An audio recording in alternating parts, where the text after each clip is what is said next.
The most exciting accidental discovery I've made in my life was a $10 bill in my old winter jacket. Some folks are luckier though, as they find underground cities from centuries ago or make inventions that turn them into millionaires. Velcro was invented after a routine walk in the woods. Kellogg's cornflakes were inspired by a chipped tooth, and Play-Doh saved a business empire from falling by chance. Back in 1998, electrical engineer John Williams found something that looked like an electrical plug sticking out of the ground. He started digging and noticed that it was stuck in a small rock. He found it in a rural location in North America, far from civilization, industrial complexes, airports, factories, and electronic plants. This piece of electronics embedded into a solid granite stone got the nickname Enigmalith and a price tag of $500,000. Some scientists are sure it's a big hoax and not a souvenir left by some visitors from space, as Williams claims. But the finder of the rock wanted to prove that it was a real piece of ancient technology, some sort of an electrical connector. If it's not a hoax, then this little find could be proof that humans, or some other civilization from the past, were way more advanced than we ever thought. They must have managed to invent a way to transmit electricity long before humans in the 19th century. He offered scientists to take a look at this find and establish what it really is without breaking the rock open, but there were no takers. Williams consulted an engineer and a geologist, and both confirmed there were no traces of glue on the electronic component. It hasn't been welded either, so it must be as old as the rock, which is around 100,000 years old, according to geological analysis. Dr. John Kellogg had a philosophy of biological living with regular exercise, massage, plenty of water, zero bad habits, caffeine, and no meat. At the end of the 19th century, he looked over a health institute in Michigan. He once whipped up a mix of flour, oats, and cornmeal. He thought that by baking whole grains at high temps, they'd be easier on the stomach and healthier overall. He baked the mix twice and first made cookies, but a patient chipped a tooth on that version. Then he decided to break it into small pieces. It's hard to pinpoint exactly how Kellogg cornflakes came to be, with so many versions of the story floating around. Kellogg's wife, Ella, and his brother Will both claim they played a role in creating the flakes, along with several other family members and sanitarium staff. The company lore says that it all went down one night in 1898, when some wheat-based cereal dough was left out too long, fermenting in the process. When rolled out thin, the slightly moldy dough turned into these perfect large thin flakes that got all crispy and yummy in the oven. Over the next few years, Will Kellogg kept tweaking the recipe and realized that corn, not wheat, made even crunchier, tastier flakes. His brand, Kellogg's Corn Flakes, has grown into a multi-billion-dollar company. Swiss engineer George de Mestral once went for a walk with his dog and came back with a concept that would later go to space. Once they got back from the woods, de Mestral noticed that his pants and his dog's fur were covered in the tiny barbs of the cocklebur plant. He examined the burrs under the microscope and noticed that they were shaped like tiny hooks that stuck to loops on clothes and fur. He decided to recreate that natural tech to design an extra strong fastener, one with many practical uses. He was testing different materials for his invention for so many years and finally settled on nylon. He also needed to design a special type of loom that could weave the fibers in the right size, shape, and density. It took de Mestral a total of 14 years until he introduced the world to Velcro, which means velvet and hook in French. De Mestral was hoping his invention would replace the zipper on clothes, but the fashion world found Velcro cheap-looking and unattractive. But NASA didn't think so, and used Velcro for astronaut spacesuits and helmets in the 1960s. Now, Velcro is used everywhere, from footwear to toys to airline seat cushions. Before the middle of the 20th century, most homes were heated with coal. It left soot throughout the house, which was especially visible on wallpapers. Kutal Products was the largest company that sold wallpaper cleaner, but in the 50s, more and more people switched to gas, oil, and electricity, and the sooty buildup problem was mostly solved. The owner of Kutal Products was trying to save his business.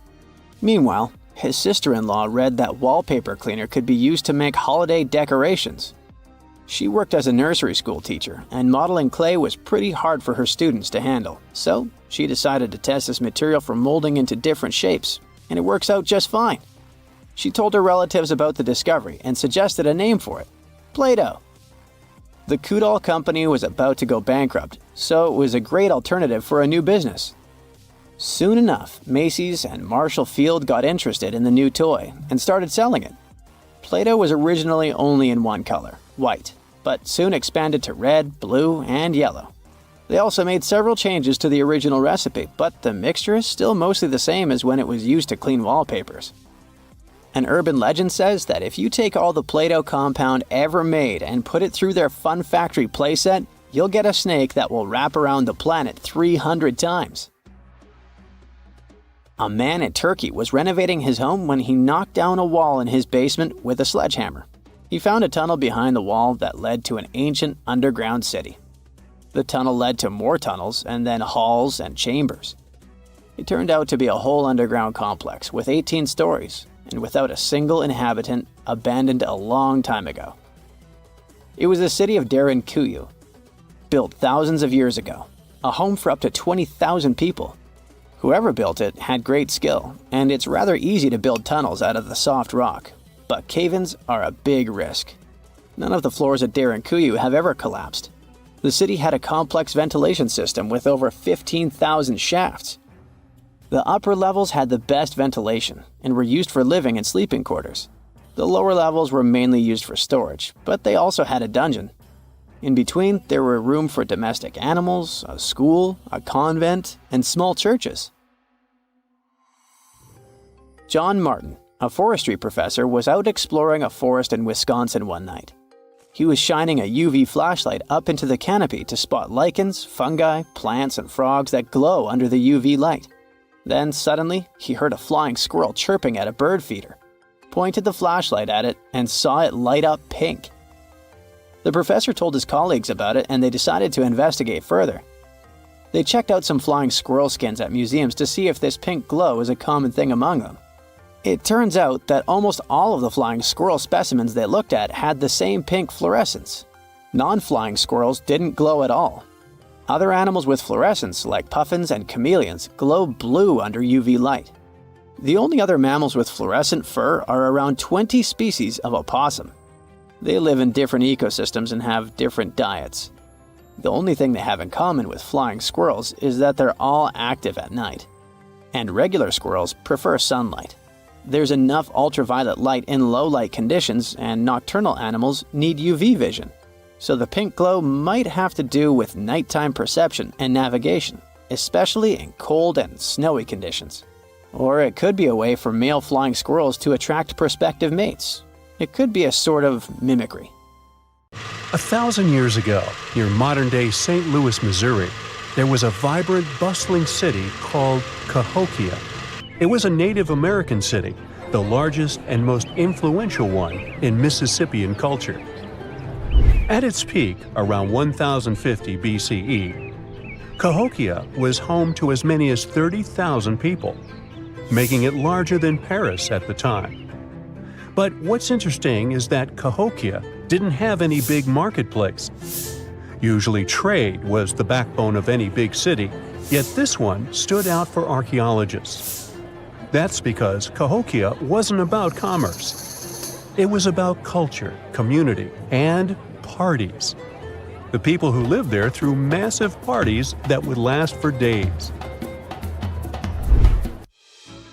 The city's grandest feature was its 50-acre plaza, surrounded by amazing earthen pyramids.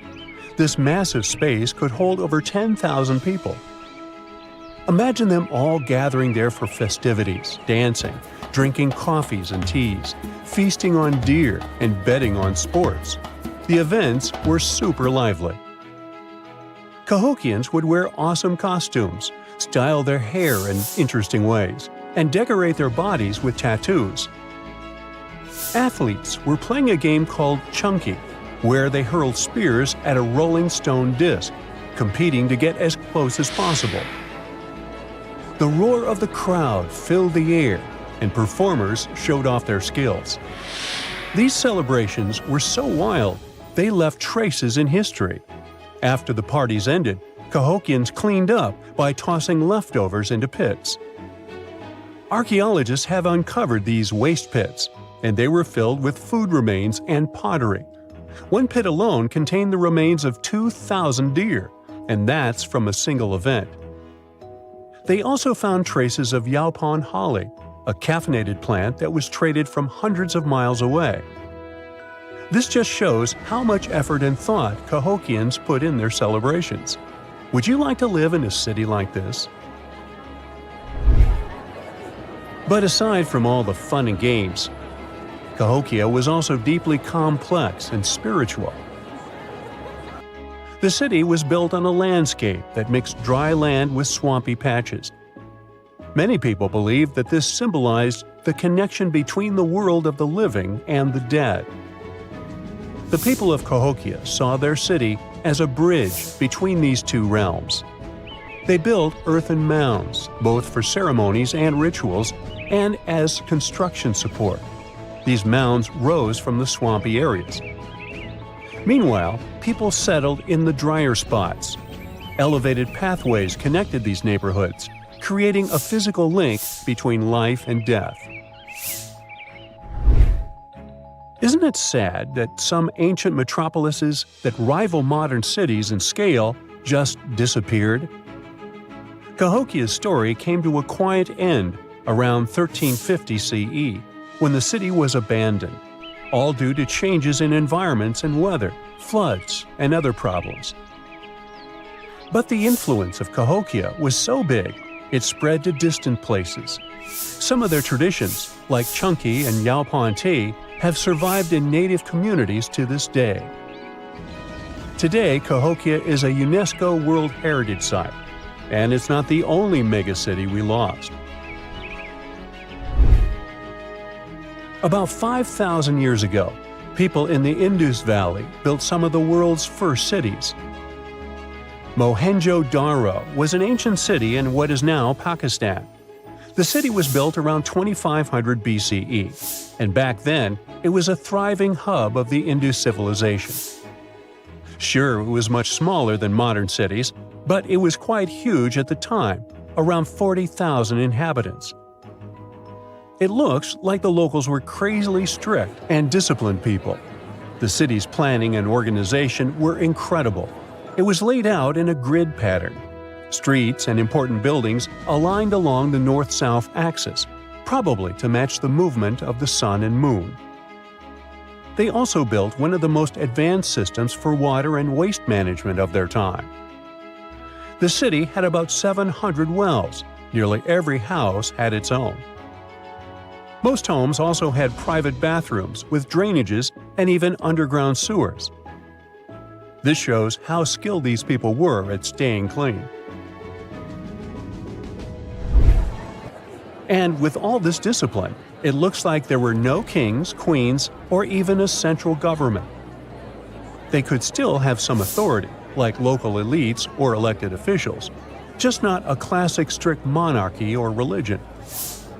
Instead, people there cared about simplicity and order. They basically managed themselves, having standardized ways of doing things, from the way tools and potteries were made to how they traded. Which is why, unlike many other cities, Mohenjo-Daro didn't have grand palaces, temples, or monuments. Instead, they had public areas known as citadels. People gathered at citadels for rituals, meetings, and storage of grain. And it seems like this way of life worked perfectly. Scientists found some seals and weights, which means the economy was well regulated. Archaeologists found some intricate artifacts like ivory, lapis lazuli, carnelian beads, and gold jewelry. Another famous find is the small bronze statue known as the Dancing Girl, which was discovered in 1926. Mohenjo-Daro wasn't poor at all. And they also pulled off some awesome buildings.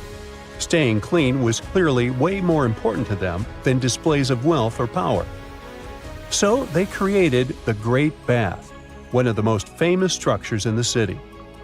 It's a large, watertight pool built with baked bricks, perched on a mound of earth, being almost a religious place, the closest thing they had to a temple.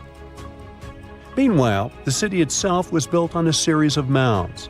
They grew taller over the centuries as people added new houses and structures. Why did the city fail? No one really knows. There's something mysterious about the sculptures archaeologists found. Many of them seemed intentionally broken. This means the city's later inhabitants, maybe invaders or something, destroyed them for some reason. Some scientists think that the Indus River may have shifted course, disrupting agriculture and trade. But there's no evidence of a flood or any big event like this. It just seems like, over time, the entire Indus civilization just gradually faded away. By 1900 BCE, the culture had shifted and didn't leave much behind. Let me tell you now about the ancient city of Kos, which is located where the modern town of Kos now stands in Greece. Imagine arriving by sea, and the first thing that hits you is the sheer grandeur of its agora, this massive public square built with stones in different colors, laid out on terraces that rise above you. It was one of the biggest in the ancient world, and it made a great impression on anyone approaching the city. This place has a rich history, dating back to around 2300 to 2200 BCE. A long time ago, local folk gathered up from different parts of the island to form a new city in the northeast. People have lived there since the Bronze Age, and over time, it became a super important center of culture and trade. And no wonder, since it's right near a natural harbor. The harbor was sheltered by two breakwaters, and people built some of the most important religious sites there, including the sanctuaries of Aphrodite and Hercules. Kos wasn't just beautiful, though. It had some brilliant design. The whole city was laid out in a neat grid, with streets crossing each other at perfect right angles, literally looking almost like a modern city. Thanks to this, moving around was super easy, and the blocks, or insulae, were big enough to fit several large houses. Kos remained largely unchanged until the 6th century CE. Over time, it started gradually shrinking in size, confined within the walls of what is now the Chora neighborhood. Meanwhile, Palmyra was an ancient city built around a beautiful oasis sometime around the 3rd millennium BCE. Originally known as Tadmor, this city flourished as a major stop on the Silk Road, linking the Near East with Asia. It was a thriving center of trade and culture. They had a marketplace, assembly buildings, grand gates. In other words, this place was bustling with life. The city has been through many hands throughout its history, from the Byzantine to Arab caliphates, which is probably why it had some awesome architecture. An interesting blend of Greco-Roman, Persian, and Arabic vibes. The Temple of Bel, the Great Colonnade, and a Roman-style theater. But, like all the others, it decayed over time. Palmyra's importance faded, and by the early 1400s, it had been largely destroyed. But at least its ruins remained. Right now, they're a UNESCO World Heritage Site.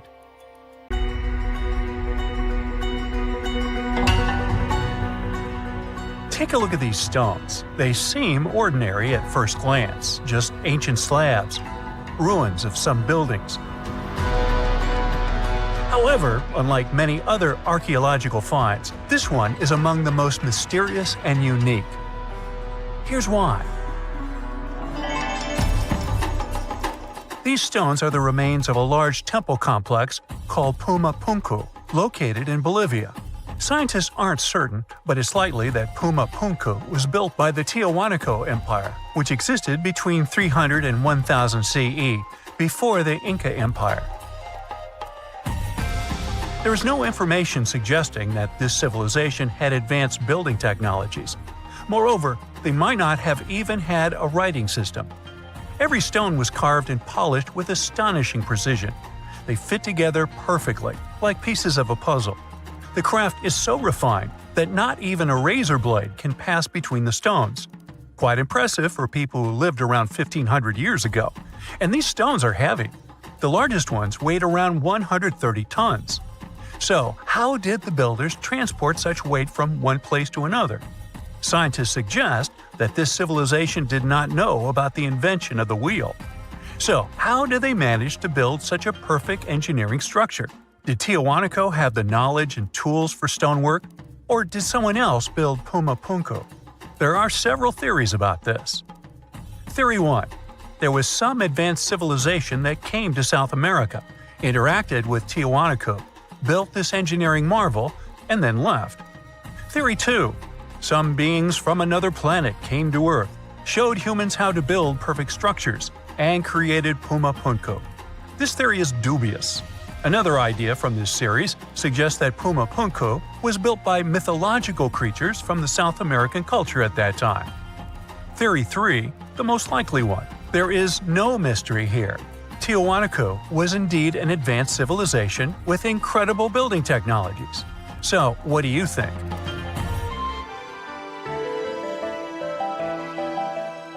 Okay, we've seen some pretty rectangular stones used for building a temple.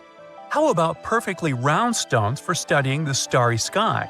Or for some other purpose, it doesn't matter. So, welcome to Costa Rica. In the south of this country lies the so-called decaspheres. These are large, heavy, round stones created in the pre-Columbian era, around 600 CE. Now, each stone is made from a unique type of rock formed from cooled magma. In other words, someone waited for a volcanic eruption to end and for all the magma to cool, and then took all this material and carved these spheres from it. But how did they achieve such a perfect shape? Scientists suggest that people use small stones to grind and carve the cooled magma. Some specialists think that the stones were made for navigation. They could have indicated the way to certain places. Another theory claims that the deca squares were used for astronomy. No one knows for sure. We may never get the answer to this question because the people who knew the secret of the stones disappeared after the Spanish expansion.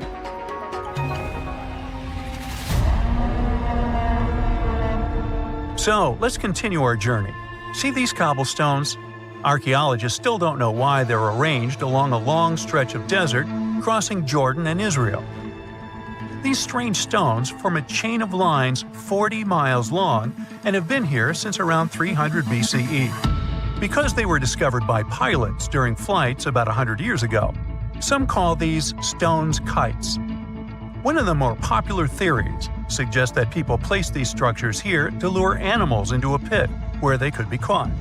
Apparently, ancient hunters knew the behavior of local fauna well, and were sure the animals would somehow walk along these stones, ending up in an open area with a pit where hunters could easily do their work.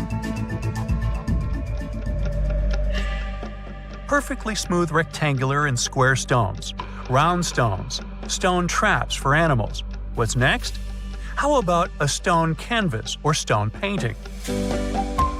To see this ancient artifact, we'll travel to Glasgow, Scotland, where archaeologists unearthed a stone slab created about 5,000 years ago. It is called the Cockno Stone. The slab measures 43 by 26 feet, about half a basketball court. And this entire area is filled with strange swirling patterns that scientists call cup and ring marks. But what do they mean? As usual, scientists don't know for sure.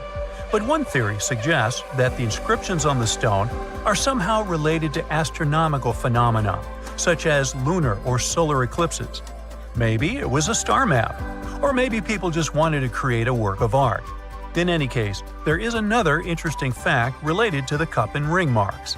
Scientists have found similar drawings in other prehistoric sites around the world. Okay, let's step away from mysterious stones and look at some other archaeological mysteries. Here is the approximate order of civilization development starting from 8000 BCE, according to scientists. First, people settle in one place and build a city or settlement there. Then they engage in agriculture, and after that, they build temples. But in 1994, archaeologists said, no, the order might have been different. What if people first built temples to worship higher mythical beings and only then built cities and engaged in agriculture? Let's go to Turkey, to the rural area of Göbekli Tepe, where in the mid-1990s, archaeologists discovered several stone pillars with carved animals on them. This ancient structure dates back to around the 10th millennium BCE. Now, this place is considered one of the oldest places of worship in the world. Most likely, it was built by semi-nomadic hunters who knew nothing about agriculture because it appeared in this region 5 centuries later. Now, scientists are wondering, is it true that such structures led to the settlement of the area? The answer to this question may help understand the mindset and development of humanity in many parts of our planet. So, would you like a scroll with the location of a treasure marked on it? You could say you already have one. Check it out yourself. Just Google the Copper Scroll Treasure. Download a high-resolution photo of the scroll and follow the instructions. Oops! The instructions are written in an incomprehensible language. Scientists have been trying to decipher this message since the scroll was discovered in 1952 in Qumran, and the answer is still not found. According to one theory, the scroll contains information about a large amount of silver and gold. But even if the treasure does not exist, this artifact is still quite interesting to study. It was created around 2,000 years ago, during the time when the Roman Empire ruled over the settlement of Qumran. Perhaps the local residents hid their valuables from the Roman legionnaires and left such a map for their descendants. When you approach this archaeological wonder, you won't notice anything. But if you rise into the air and look down at the ground, you'll see amazing patterns created by the people of the Nazca culture. This discovery is called the Nazca Lines. Pilots and passengers of commercial aircraft first noticed them in the 1920s and 30s during flights over Peru. These large drawings consist of geometric lines, complex images of animals, and whimsical figures. More than 2,000 years ago, people removed part of the surface soil of this land and created these patterns. But why? The Nazca Lines continue to captivate researchers and enthusiasts alike. Recent technological advancements, such as drone imagery and satellite mapping, have provided new insights into these enigmatic formations. Some researchers are now exploring the possibility that the lines serve multiple purposes, including communication with someone not from our world. And to some extent, this is true. Some scientists believe that the Nazca Lines were a ritual method for communicating with the deities of the Nazca civilization. Studying these archaeological wonders not only enriches our knowledge of the past, but also inspires us to appreciate the ingenuity and creativity of the human spirit. In February 1961, 3 adventurous rock lovers were searching for geodes near Olancha, California. They took one of their findings home and studied it because it looked pretty unusual. They managed to cut through the matrix and discovered something unexpected inside. Instead of the usual mineral formations, it had a cylindrical object resembling porcelain inside. There was a metal shaft at its center, and around it, a hexagonal sheath made of copper and some unidentified substance. Its discoverers were hoping they had found an example of some unknown technology from 500,000 years ago. It could be proof that there was a hyper-advanced ancient civilization like Atlantis, or that time travel was real. Maybe someone came all the way from the future and accidentally dropped the item. Or maybe some intelligent extraterrestrial beings brought it when visiting Earth. If any of these theories were true, it would mean that scientists have to completely rewrite all human history as we know it. But not everyone shared the excitement, and truth seekers and alternative archaeology circles were trying to solve the mystery of the so-called Coso artifact until the late 90s with theories and debates. Then a group of skeptics took images and x-rays of the discovery and showed them to spark plug collectors. They have identified the artifact as a spark plug with corroded metal components from the 1920s and not ancient technology at all.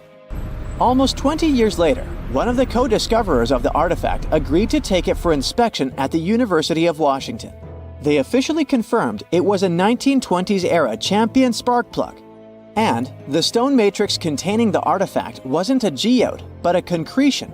Those can form because of natural processes over decades or years, but not millennia. The Coso artifact is a good example of an out-of-place artifact. which is a thing in pseudo-archaeology. It's something found in a place or time where it shouldn't logically be. These artifacts seem too advanced for the time period they're found in. They could also mean human activity existed when humans weren't supposed to be around.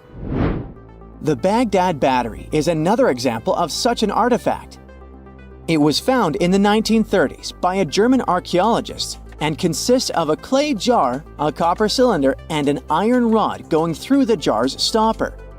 Its top, which was broken off, probably had been sealed with asphalt.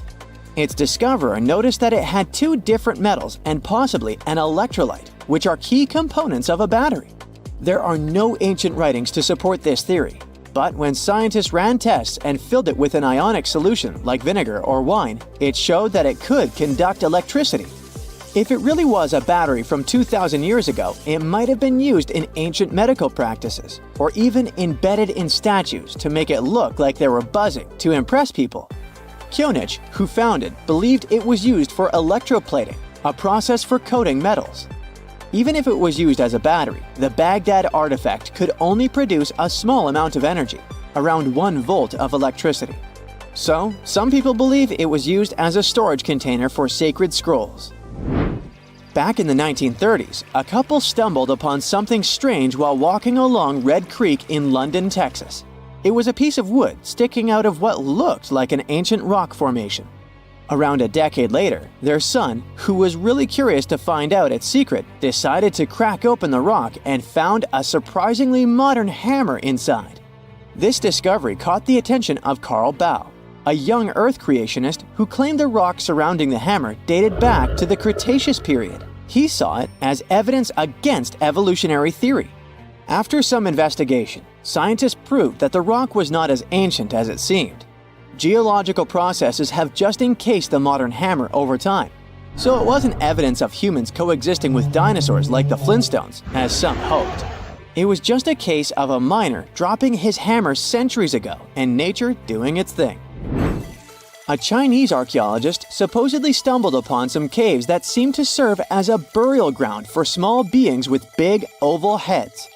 Alongside these remains, there was rock art depicting figures with round helmets, the sun, the moon, the earth, and stars connected by groups of pea-sized dots. They also found over 700 mysterious stone discs etched with spiral grooves. Things got even weirder when these discs were sent to a Chinese professor who claimed the grooves were actually written characters. According to his translation, the discs told the tale of Dropa visitors from another planet who had crashed their spaceship on Earth about 12,000 years ago and had tried to live among us until they were hunted down by locals. But there's no concrete evidence that any of this actually happened. The story was first published back in the 1960s in a couple of articles, but it all seemed a bit fishy. None of the people involved, the archaeologist, the professor, or even the university they supposedly worked at, seemed to have left any trace in the records. And while there is a group in Tibet called the Dropka, they're fully human, not extraterrestrial visitors, and there's no solid proof that the Dropa stones exist at all. In a remote part of China, there are some bizarre pipe-like formations known as the Beigan pipes. A local explorer found them back in 1996, protruding from Mount Beigan and along the shores of Tosan Lake nearby. Some people thought they were the work of ancient guests from other planets. When samples of the pipe material were tested, they contained mostly common minerals, but there was a mysterious 8% of unknown stuff. Special testing revealed that these pipes had been there before humans. Chinese geologists later visited the site and suggested that these pipes were formed naturally over time. It could be sediment piling up in the fissures in the earth, or even fossilized tree roots from the area's lush past, but it's not certain. There's a mysterious terracotta head in Mexico with a hard-to-pronounce name, discovered back in the 1930s during a burial excavation. This head looked a lot like fancy Roman statues, so it wasn't clear what it was doing in Mexico. For some reason, the discoverer kept it secret for several decades. The head was found in a pyramid with 3 floors about 40 miles from Mexico City, alongside gold, copper, and pottery. Some argue that if this head really is many centuries old, it could mean the Romans or some other civilization had made it to Mesoamerica before Columbus did. There are also drift voyage theories mentioning a shipwreck after which some artifacts and survivors made it ashore. Some suggest that this figurine head was a little souvenir brought over by the Vikings. But there's no solid archaeological proof of the Vikings meeting the folks in Mesoamerica. There are some artifacts floating around, but none of them have been stamped as undeniable evidence of pre-Columbian contact. So the mystery of how this head ended up where it did remains unsolved. While digging a trench along a river in Romania, workers found a wedge, which is now famous as the aluminum wedge of Ajud, or the object of Ajud. Right next to it, there were some mastodon bones. Those distant relatives of elephants lived 11,000 years ago, so the wedge is probably of the same age. The cool part is that it's made of aluminum, a metal not even discovered until the 1800s. This material requires serious heat to produce. The wedge is also covered in a thick layer of oxide that's been sitting there for hundreds of years. Some folks believe this wedge must have crash-landed here on a spacecraft from some other planet. Some scientists think it's all a hoax, and others suppose it might be a human-made object with an unknown purpose. Now, we wouldn't call this island mystical unless there were tales of giants living here. The island of Gozo in Malta is the backdrop of an ancient legend. Malta is an island country located in the Mediterranean Sea, just south of Europe. It's a very strategically located archipelago. Throughout history, it was ruled by many different societies, such as the Phoenicians, Greeks, Romans, and Carthaginians. One cold night, thousands of years ago, a farmer noticed the sky turn orange, then red, when he heard a loud thump. Although the ground seemed to be moving, this wasn't an earthquake. When he looked toward the woods, he saw a giant silhouette, taller than the trees. As he fearfully approached, he realized it was a woman, a giant woman. She introduced herself as Sansuna. Unlike the terrible giants of many tales, Sansuna didn't want to exterminate the human race. She was loving and caring. She told the farmer that she and her people could help protect their land from invaders. The locals were pretty interested in this offer. Since Malta is located in an important commercial route, it was constantly being invaded. The story says that Sansuna settled in Malta, and sooner rather than later, she was moving things around. And when I say things, I mean monoliths. Sansuna carried huge stones on her shoulder to build a magnificent temple called Gigantia, which means place of giants. She even did this while holding her half-giant, half-human kid on the other shoulder.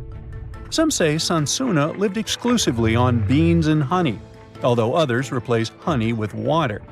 The funniest bit here is that Malta is the 10th smallest country in the world, but it somehow managed to host giants. Hey, go figure. The temple looked like a giant game of Tetris, with some stones weighing as much as 20 elephants. Some of these monolithic rocks are so heavy, scholars guess it would take 50 men working together to lift just one stone. Now, as much as this is entertaining, humans never proved giants were real, so this story couldn't be true. There's a brief mention of a species of giants called the Nephilim in some ancient texts. The Nephilims would have been terrible giants that wreaked havoc on the earth and only survived until the Great Flood. But nobody ever found real proof of this species really existing on Earth, until this came along. The world of Maltese archaeology unearthed quite a few shocking things in the past years. One of them are known as the hypogeum skulls. Hypogeum is the Greek word for underground, and this incredible site was discovered in the first decade of the 20th century. Back then, Malta's National Museum director received an important phone call. Someone had accidentally dug some impressive bones and asked him to come check it out. The hypogeum looked like an underground city, filled with mazes and rooms that stretched along multiple floors. They were all made with similar limestones as the Maltese temples above ground. The hypogeum was filled with important relics and artifacts. Scientists quickly understood that the hypogeum was built as a type of final resting place for locals. So, along with skulls, they found a lot of bones and skeletons. One of these artifacts were skulls, but these weren't regular human skulls. Rather, they were of the elongated type. To make matters worse, these skulls were hidden from the public for years. People started to talk and created a bunch of theories behind it. The truth is that this discovery was a turning point for Maltese archaeology, although scientists didn't know what to do with it. Some wondered if these skulls were natural or manipulated, since they knew some cultures in the world used head binds to alter their skulls. Other scientists threw in the hypothesis of little gray people or even the legendary giants. Some say that the elongated skulls could have been sculptures that worshipped otherworldly deities. There was no way to confirm any of these theories. So the question remained: who were the builders of Malta's megalithic temples? Now let's take a look at what scientists know. The Maltese megalithic temples have been standing strong since 3500 BCE, which is even older than the pyramids of Egypt. The main dilemma here is that these temples were built even before we invented writing, yet they required advanced technological skills to exist. The Gigantea Temple seems too absurd to have been built by humans. The South Temple has a corridor with 4 oval rooms on the sides, looking like a big shamrock leaf. In one of these rooms, scientists found altars decorated with spiral patterns. It looked like an altar of some sort, indicating early Maltese people used them for ritualistic purposes. The North Temple is similar but smaller, with a very low entrance that makes people crouch down to get inside. You get it? You need to bow down to their deities in order to get into this sacred place. I mean, one can't help but wonder about the secret reasons these ancient builders had to build such a huge temple. I'm thinking they probably cast one of Daenerys' dragons to move the monoliths around. Yeah, I'm joking here. But hey, remember the entrance to King's Landing? Yup, the series used the Medina Gates in Malta as the exterior of King's Landing during Episode 3 of Season 1. Anyways, back to the giants. The ritualistic theory of the whole thing won a few points when archaeologists uncovered these mysterious figures. They're popularly known as fat ladies. These tiny statues have round bodies and faces that show how much they enjoyed life. They kind of look like a miniature Sunzana, the giantess we talked about. Scientists believe these were statues that celebrated well-being and prosperity. It does prove that the people of the time had advanced craftsmanship skills, and they were pretty intentional with their constructions and art manifestations. One of these statues is known as the Sleeping Lady. This Neolithic piece of art depicts the figure of a large woman lying on her side sleeping. After studying it deeper, scientists guessed this statue was meant to represent the Great Reaper. It was found in the hypogeum, which we now know is a huge resting place. This specific statue is different from all the other fat ladies, starting with the hair and the embroidered skirt. Then there's this statue. This is supposed to represent an 8-foot-tall woman and the rim of her skirt. She was discovered in the most unusual of ways. A farmer was trying to plow his field, but he kept hitting large blocks of stone. All the way back in 1915, the farmer called Malta's National Museum director and asked him to come check it out. Some think this is all the proof you need to confirm that Sunzana was real. Others aren't all that sure. But that's not all. The place where this giant statue was buried revealed one of Malta's most impressive archaeological sites, the Tarsian Temples. The temples were made from limestone blocks. Some are 20 feet tall and weigh around 20 tons. Zamet, the museum director, kept digging and discovered multiple sites made of megalithic stones. All of them supposedly built by Stone Age farmers, all stranded on a remote island in the Mediterranean Sea thousands of years ago. It just doesn't make sense. I mean, look at these temples in Manidra. This is probably the world's earliest calendar. On the equinoxes, the sun passes directly through the main doorway, straight down the central axis. On the solstices, there are 2 superb variations. During the summer solstice, the rays fall on the edge of the megalith to the left of the doorway, and during the winter, the rays fall to the right side of the doorway. It's astronomical precision at its finest. And what about the structures in the Hall Tarsian that we've already talked about? This complex is the oldest one in all of Malta. It was built with the purpose of doing animal offerings to deities. Scientists confirmed this by unearthing numerous animal bones buried in the soil. They also found a great collection of spirals, indicating that the locals also used this temple for ritualistic purposes. Overall, there are 7 megalithic temples in Malta, each more impressive than the other. Scholars keep on digging to see if they can uncover the truth, much like researchers do with the pyramids of Egypt, the lost Mayan cities in the Americas, and other sites. Phew! This summer has been turning up the heat like never before. We feel like roasted marshmallows on a sizzling grill. Yes, the world is getting hotter, but some regions have always fought with high temperatures. It turns out people had some inventions to keep themselves cool in ancient times too. Some of them are still functioning, even 3,000 years later. Let's take a look at how people saved themselves from heat throughout history. So, put an ice cube into your cold drink and get ready to hear how people survived the heat. Speaking of ice cubes, do you know that the Persians made an ice storage system? In the deserts of ancient Persia, people had an out-of-the-box idea about how to prevent their food from turning into a melted mess. These ingenious Persians stumbled upon a physics trick that allowed them to create ice in the middle of the desert. They called these cool structures yakhchals, which basically means ice pits. These ice pits were not your ordinary coolers. They were like secret underground fridges. They looked like dome-shaped mud brick structures on the outside, but inside, it was a whole different world. These ice pits had an evaporation cooler system that worked like magic. At night, when the desert cooled down, Persians made use of the radiative cooling effect. They set up cleverly designed trenches to hold thin layers of water. The water froze, defying the desert heat. Then there were underground square storage areas.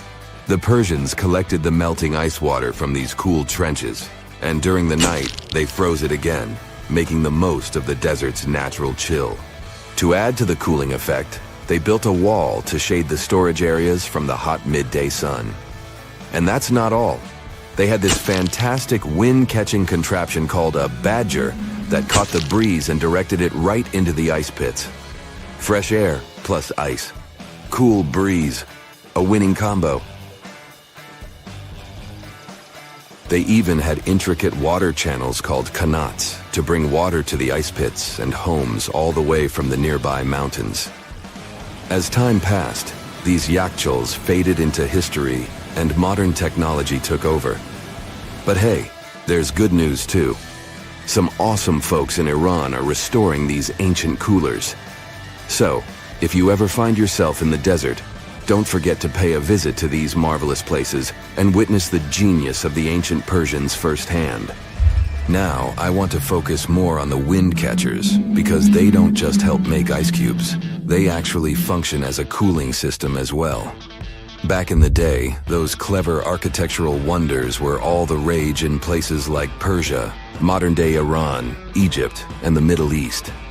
Imagine tower-like structures with openings at various levels strategically placed to harness the power of nature's breeze.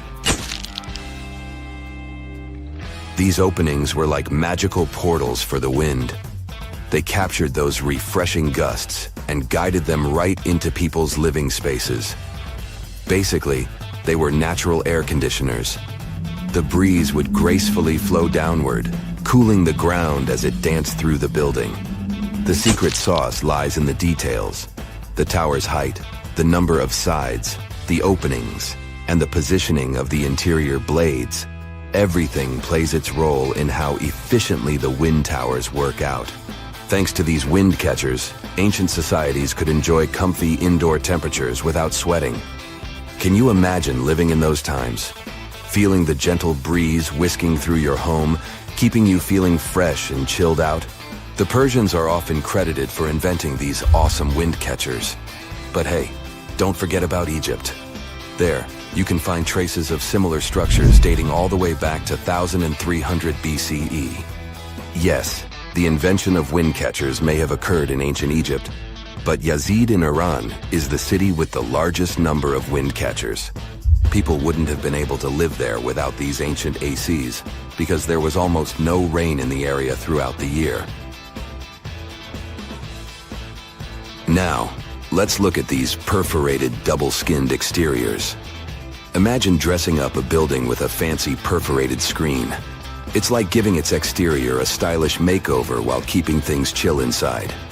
This genius technique, firstly, scatters the natural daylight, so no harsh sunbeams to blind you. The screen also offers shade like a pro, giving the building's interior a much-needed break from the blazing sun. Think of it as a natural sun hat for your home. Placing this screen about 4 feet away from the outer walls creates a breezy, dreamy hallway for fresh air circulation. And hey, they add a touch of elegance to the building too. These structures are sometimes called jali. Jaipur, India, for example, has an average daytime temperature of about 100 degrees Fahrenheit. So these structures are lifesavers. Jalis come in various forms, crafted from cement, earth, and wood. It's a cultural symbol deeply embedded in Indian architecture. You can find its captivating presence in iconic historical buildings like the majestic Taj Mahal and the Grand Red Fort in Delhi. But hey, it's not just a thing of the past. It's still rocking modern architecture scenes, and its charm has sparked creativity in artists and designers worldwide. It adorns the building's exterior, its cross-section showing a larger opening on the outside and a smaller one on the inside. This is where the Venturi effect steps in to show off its physics prowess.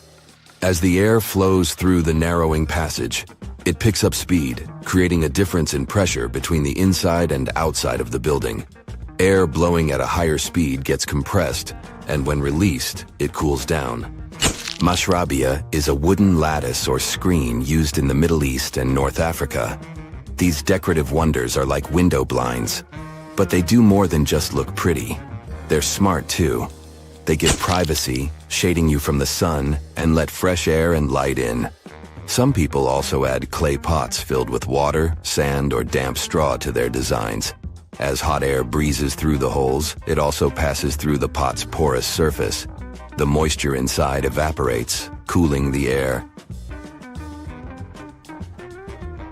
This is a perfect low-cost technique for hot and dry climates.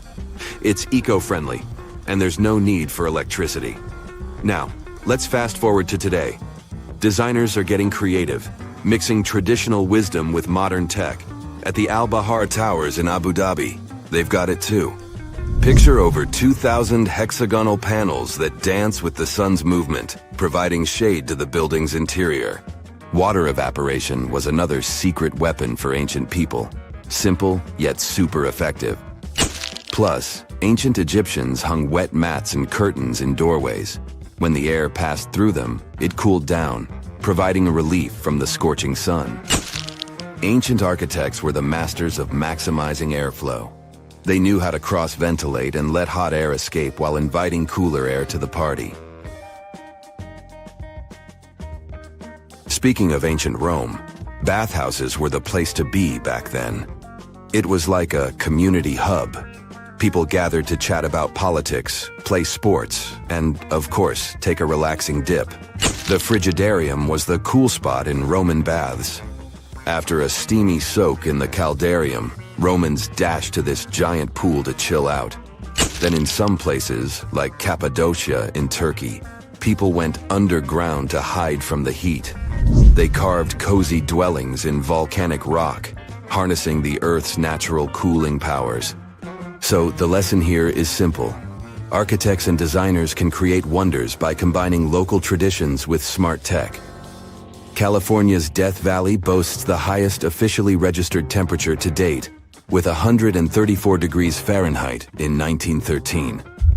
Meanwhile, Africa's sweltering record stands at 131 degrees Fahrenheit in Kebili, Tunisia, as noted in 1931.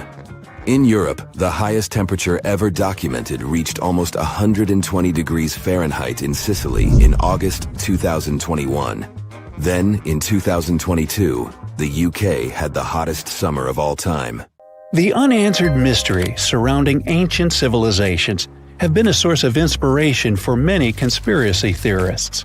In fact, some of these mysteries are so interesting that many of us either already believe them or would like to. One thing is for sure though, none of those thousands of conspiracy theories have ever been, Oh yeah, classified. Or have they? We're all aware that the CIA has done some questionable things throughout history for the sake of national security, but you wouldn't expect a book to be both a national and international threat. The CIA recently declassified parts of a book that talks about lost ancient civilizations and the catastrophic events that made them vanish thousands of years ago. This mysterious book was written in 1963 by a guy named Chan Thomas, and it was going to be published by Emerson House in 1965 until the CIA got involved. For some mysterious reason, they classified the book, and it was never released to the public until recently. But here's where it gets interesting. The book was declassified in 2013 due to the Freedom of Information Act, but it wasn't released to the public until 2016. And what was released truly raises a few questions. The original version of this document was 284 pages long, but the PDF essay that was released was heavily censored, with just 57 pages, which makes it 1/5 of the whole document. The pages were edited before they were released to the public in such a way that you wouldn't even notice that the other pages were missing. Now, no one really knows why this book was classified in the first place, but it has some interesting content from what I've gathered. The author of the book had quite the imagination and a huge love for ancient civilizations. And even though what he had to say is very thought-provoking, some of it is just bizarre. He believes that our planet is locked into a never-ending cycle of pole shifts and Earth crust displacements that are responsible for the mass extinctions of many civilizations which existed more than 6,000 years ago, even before the Sumerians. He believed that these events caused more damage to the Earth than meteors, and he bases this theory on a few artifacts that exist around the world but weren't really noticed until recently. But I'll get into that in a bit. Those mass extinctions that the book talks about include the end of the Ice Age, when huge 2-mile-thick ice sheets disappeared from northern Europe, Northern America, and Canada, and caused 100 species to go extinct. And here's how the author illustrates his hypothesis. He believes that there was a geomagnetic pole shift which caused catastrophic changes to both the atmosphere and the Earth's crust, resulting in the extinction of many civilizations over time. Now, even though the geomagnetic pole shift is a real thing, it doesn't just happen overnight. It happens really slowly, only about every few 100,000 years, according to scientists. But it's a bit more complicated than it sounds. It is a well-known fact that the North Pole is somewhere above Alaska, and the South Pole is close to the middle of Antarctica. Now, these are the geographic poles, and they'll always be north and south. However, the Earth's magnetic poles flipped a few 100,000 years ago. So if you had a compass, let's say 700,000 years ago, it would instead point south and show you the Antarctic. But the author of the book has a different theory. He believed that the flip of the north and south magnetic poles doesn't happen every few 100,000 years, but every 12,000 years, and that this flip occurs in just a few hours, causing a catastrophic apocalypse. He thinks this happens as a result of an explosion inside the Earth's core. This explosion causes the magnetic poles to flip, but it also causes the Earth's crust to move. According to the book, due to these catastrophic events, a lot of the Earth's continents that were submerged underwater rose above sea level in just a few hours. Now, here's where it gets interesting. The author also states that the Peruvian Andes were beneath the ocean before the last pole shift. And even though it seems far-fetched, since the Andes are approximately 22,000 feet above sea level, there was evidence to support that claim in the late 80s. Scientists found whale bones and fossils that are said to be millions of years old on top of the Andes and the Himalayan mountains.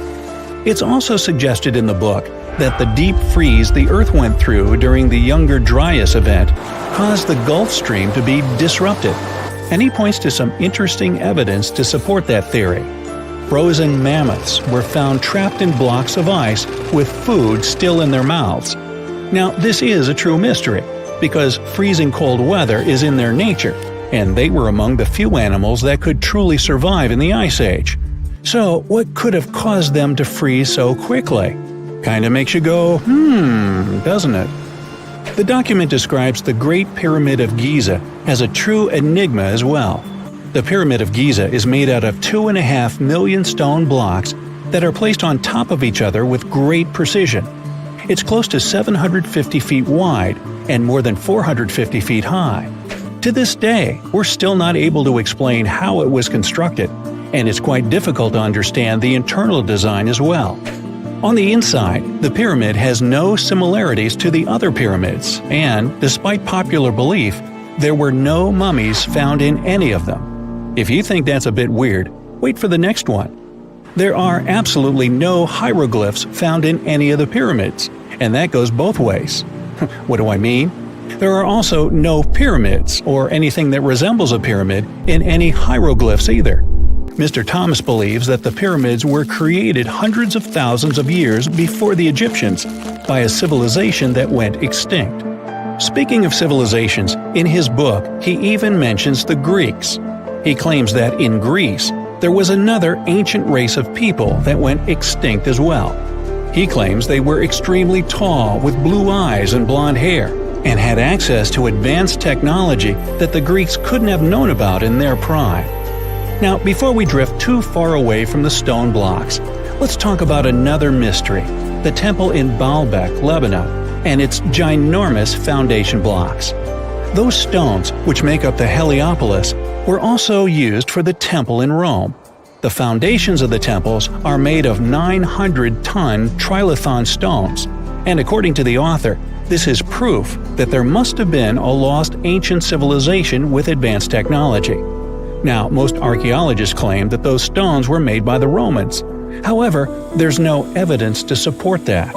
The Romans didn't have the technological equipment to make the stones or lift them. So, you might think, what if they just made them in that place right then and there?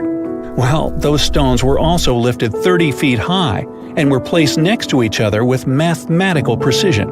And let's not forget about the blocks on top of the Heliopolis in Lebanon, which weigh about 800 tons each. But wait till you hear the next one. The Romans don't even credit themselves for these stones. They claim that they built up the sides, but they don't take credit for the extraordinarily large and heavy foundation stones. The author also makes an interesting point about the distance between the Roman capital and Baalbek in Lebanon. Why would the Romans build the world's largest monolithic stones in such a remote area, and so far away from their capital, and never take credit for it? Well, folks, it's a mystery to me. Now, let's move on to the most intriguing enigma, Easter Island, which is located in the middle of the Pacific Ocean, or nowhere, if you will. The author questions how people found it or even settled in such a remote island that long ago. One of the signifiers of Easter Island are the Moai statues, and the mystery surrounding who they depict and why. What's an even bigger question is how they were created, moved, and positioned in the places they were found. According to this declassified document, Easter Island was part of the now lost continent named Mu, and it was sunk in the Pacific Ocean in a disastrous cataclysm that happened during one of those pole shifts. The continent of Mu, according to the book, was as big as South America, and what we now call Easter Island is just what's left of that continent. The author also believes that this is what happened with the lost city of Atlantis as well. Plato is even quoted about this, saying that the whole city of Atlantis sunk miles beneath the waves within just a day. Even though the whole story sounds very intriguing and makes some interesting points, we know that, scientifically speaking, a cataclysmic pole shift causing entire civilizations to go extinct isn't possible. If you ever fly over the deserts of southern Peru, you'll notice distinct white lines against the rusty red background. Look closer, and you'll see some clear shapes. Straight lines, rectangles, triangles, swirls. It seems like they're parts of huge drawings. You notice a monkey, a whale, a condor, a hummingbird, and whatnot. The lines were created more than 2,000 years ago by the people of the Nazca culture. Thanks to a dry climate and strong winds in the desert, most of the Nazca lines are visible today. To create them, the Nazca people removed the top layer of pebbles and revealed the soil beneath the ground. The The color of the soil changes from reddish-brown to yellowish-gray, so the lines always look different. It looks like the creators of the lines started with small-scale models and increased the proportions to create full-scale designs. Scientists have tried to decipher the meaning of the Nazca lines ever since they were first discovered in the 1920s. But the first mention of the lines was actually much earlier, in the 16th century Chronicle of Peru, where they were described as trail markers in the desert. Since you can't really study the lines and their symbolism from the ground, the lines became world famous only in the 1930s with the advent of commercial planes. A decade later, American professor Paul Kosak was doing his research on the lines and noticed one interesting thing. When he looked up from the line, it was pointing directly at the setting sun. It happened one day after the winter solstice, and the scientists concluded that the lines must be the largest astronomy book in the world. German scientist Maria Reiche, who got the nickname the Lady of the Lines, supported the theory that the geoglyphs served as a calendar and had some sort of astronomical purposes. She dedicated 40 years of her life to studying the lines and swept them inch by inch. She also moved into a small house close to the lines to protect them from unwanted visitors. Then in the 1970s, American researchers called the astronomy-related theory into question. They noted that in a region like Nazca, one of the driest places on Earth with only around 20 minutes of rain per year, water is a real treasure, and the straight lines and trapezoids must have had something to do with it. They could be pointing at locations for rituals that the local people organized to obtain water and make crops more fertile.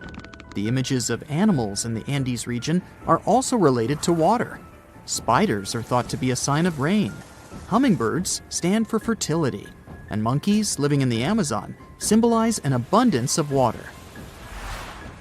In more recent years, the Nazca lines have become the research ground for archaeologists from Yamagata University. They're using high-resolution aerial photography and drones to discover and catalog geoglyphs. The team has identified a total of 358 geoglyphs so far, and 168 out of them in 2022 alone.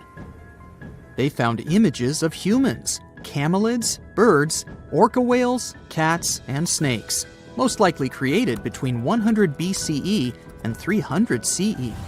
Some of the images are around 10 to 20 feet long, so it's no wonder no one was able to detect them before. The largest geoglyphs, by comparison, are 1,200 feet across, which is about the height of the Empire State Building. The researchers believe the Nazca lines were used as a form of communication in the desert. The linear ones pointed the direction from valley to valley. The ones drawn on slopes seem to have been drawn along ancient pathways between settlements. The scientists now plan to find patterns in the geoglyphs depending on their distribution. They use artificial intelligence to analyze the images. The AI generates designs that are likely to be painted in the desert, and the team then checks if they're actually among the Nazca lines. Another famous Peruvian geoglyph is a candelabra, slightly taller than the Washington Monument. You can find it on a seaside hill in the Paracas Peninsula. Researchers managed to establish the approximate age of the candelabra by analyzing the nearby artifacts. It looks like it dates back to around 200 BCE. The drawing is etched deep into the sand, and it was never meant to look like a candelabra. One theory says that the drawing was supposed to resemble the trident of an Incan deity to please it. Another popular theory is that sailors used it as a beacon for navigation. Effigy Mounds National Monument on the Mississippi River has 195 known Native American mounds. Most of them are conical in shape, and there are also several that look like birds, deer, turtles, bears, and panthers. Scientists have established that the mounds date back to around 450 BCE, and the images are somewhat younger. A study of the mounds found some copper, bone, and stone tools. The builders' descendants say that the mounds served as ceremonial sites. This story is passed down from generation to generation. Some historians believe the mounds could have been also used to mark celestial events or territories. The American Southwest and the nearby regions of Mexico have over 300 intaglios, which are giant images engraved in the ground. The most famous of them are the Blythe intaglios in California, west of the Colorado River. Blythe giants are a group of 6 figures, including that of a human being and an animal. Scientists believe the images are somewhere between 450 and 2,000 years old. According to the local Mojave tribe, there is an image of Mustamho, the creator of life. The animal figure shows a mountain lion who served as his helper. The largest figure is almost as tall as the Leaning Tower of Pisa. The creators of the intaglios had to scrape the dark rock of the desert until the lighter soil showed up. It's nearly impossible to notice them from ground level. That's why they were only discovered in the 1930s, when a pilot flying over them accidentally looked down. The best way to see the giants is still from a helicopter. Kazakhstan can boast its own Nazca lines, a cluster of around 260 earthworks in the north of the country. The steppe geoglyphs are a variety of geometric shapes, including squares, crosses, circles, and a 3-pronged design. The creators of the images used materials such as dirt, rocks, and lumber to build them out of the ground. A local economist first spotted the geoglyphs while browsing Google Earth in 2007. Archaeologists suppose that the structures go back 8,000 years, but they still don't know who built them or why. One theory says that the lines helped track the sun's movement. NASA got interested in the discovery since the lines are much older than the ones in Peru. They took photos of the steppe geoglyphs from space, trying to solve their mystery. Another fact that makes the lines so special is how huge they are. One of the largest of them has sides as long as an aircraft carrier. The only humans who could have built them must have been the nomadic Stone Age tribes, but it's unlikely that they had such advanced tools. If they did, that would mean that archaeologists need to rethink the abilities of our long-ago ancestors. Organizing such a huge amount of people to work together on a complicated project is an amazing feat. Although the white horse on a lush green hill in Oxfordshire, England, could easily pass for modern art, it's actually one of the most ancient geoglyphs. It was created between the Bronze and Iron Ages and is the oldest chalk-cut hill figure in Britain. Whoever created it had to remove the turf to reveal the chalky white part of the soil. Scientists can only guess why this piece of art was created. It could have been a fertility symbol or a way to mark territory. Aerial images prove that the horse has changed over time because of the soil. It took several centuries to reveal a larger horse-like shape that lies under what we see now. Under the burning sun, among the sand dunes, somewhere in the Sahara Desert, you're walking in search of an ancient treasure. Finally, you find a strange rock in the sand. It's big, looks like a large piece of black coal or rock, but something shiny on its surface makes the rock unusual. This unique find is the oldest thing that has ever been discovered on our planet. This rock was born long before Earth appeared in outer space. The unusual meteorite was found in 2020 in a remote area of the Sahara Desert.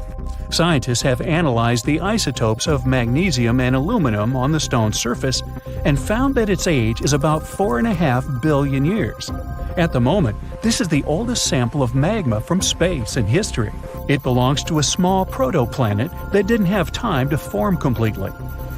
It happened a very long time ago when our solar system was forming. Many huge asteroids were floating in space. Some of them were formed into huge celestial bodies, which later became planets. The big rocky planets were absorbing the smaller ones. The rock was part of a little protoplanet that just began its formation, but another huge asteroid destroyed it. The planet shattered into billions of pieces.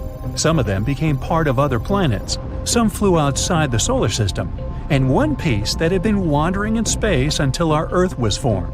After that, it hit the planet's atmosphere and fell into the territory now known as the Sahara Desert. The rock was discovered in 2020, but the erosion of extraterrestrial rocks shows that it could have fallen much earlier. This ancient thing weighing around 70 pounds has several pieces of different meteorites inside. In simple words, it's a volcanic rock consisting of lava. It has cooled, solidified, and crystallized. That's why you notice the glitter. Scientists hope that further study of the rock will help to learn more about our solar system foundation. The biggest asteroid discovered in the U.S. is the Willamette. Its size is 84 square feet, and its weight is more than 15 tons. This is half the weight of a bus. Several people can fit on the surface of this outer space object. But the coolest thing is that it's not a rock like most meteorites that were found. Willamette is made of nickel and iron. This massive piece of metal was discovered in 1906. Now, the huge rock is kept at the American Museum of Natural History. The largest meteorite ever found is Hoba. It's located in Namibia, and people have never changed its position because it's too heavy. The weight of Hoba is 60 tons. It's heavier than a tank. The next space-related event occurred on February 28 in southwest England. On this day, a huge flash lit up the sky. Then there was a loud crash. Several residents opened the doors of their houses and noticed a black sooty spot on the lawn. They immediately guessed what had happened and reported the discovery to the British Meteorite Observation Network. If you ever find a meteorite, report it to some geological research or space center as soon as possible. The longer a space rock lies on the ground, the faster it loses its value. Rain, dust, snow, wind, scorching sun, all these factors damage the surface of the meteorite. It makes it difficult to study the celestial object. The meteorite found in England looks like coal, but it's way softer and more fragile. It most likely used to contain frozen water. The rock is part of a huge asteroid that plowed through outer space when our solar system hadn't fully formed yet. They found a unique combination of minerals inside the rock. It can help scientists learn more about the origins of the solar system and life on Earth. Now we're heading to Germany, to the small town of Nördlingen. A huge ancient meteorite's hidden here. It's very difficult to notice it unless you know the secret of this town. You're walking along the cozy little streets and looking at the buildings with beautiful architecture. You spend the whole day there and don't find anything that reminds you of a meteorite. To solve the mystery, you need to get out of town. So you climb a high hill and see that the city is located inside a pit. For a long time, locals were sure the house was located in the crater of an extinct volcano. If you look at the houses from a certain angle, you may notice an unusual shining coming from them. In the middle of the 20th century, a group of geologists came here and immediately declared that the crater doesn't look like a volcanic one. The town was built on a huge crater left by a meteorite. The huge celestial body fell here about 15 million years ago. It was so hot that the carbon bubbles inside instantly turned into small diamonds.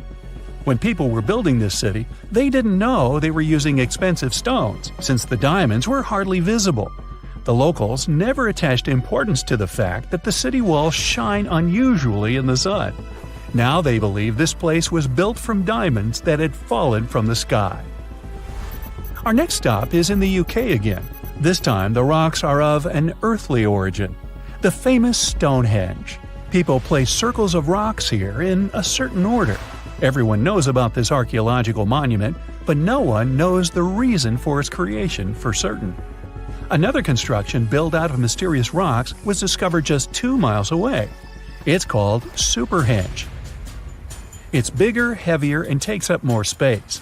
Each plate here is 15 feet, which is about the height of 2 floors. Once, the stone stood vertically and formed a huge semicircle.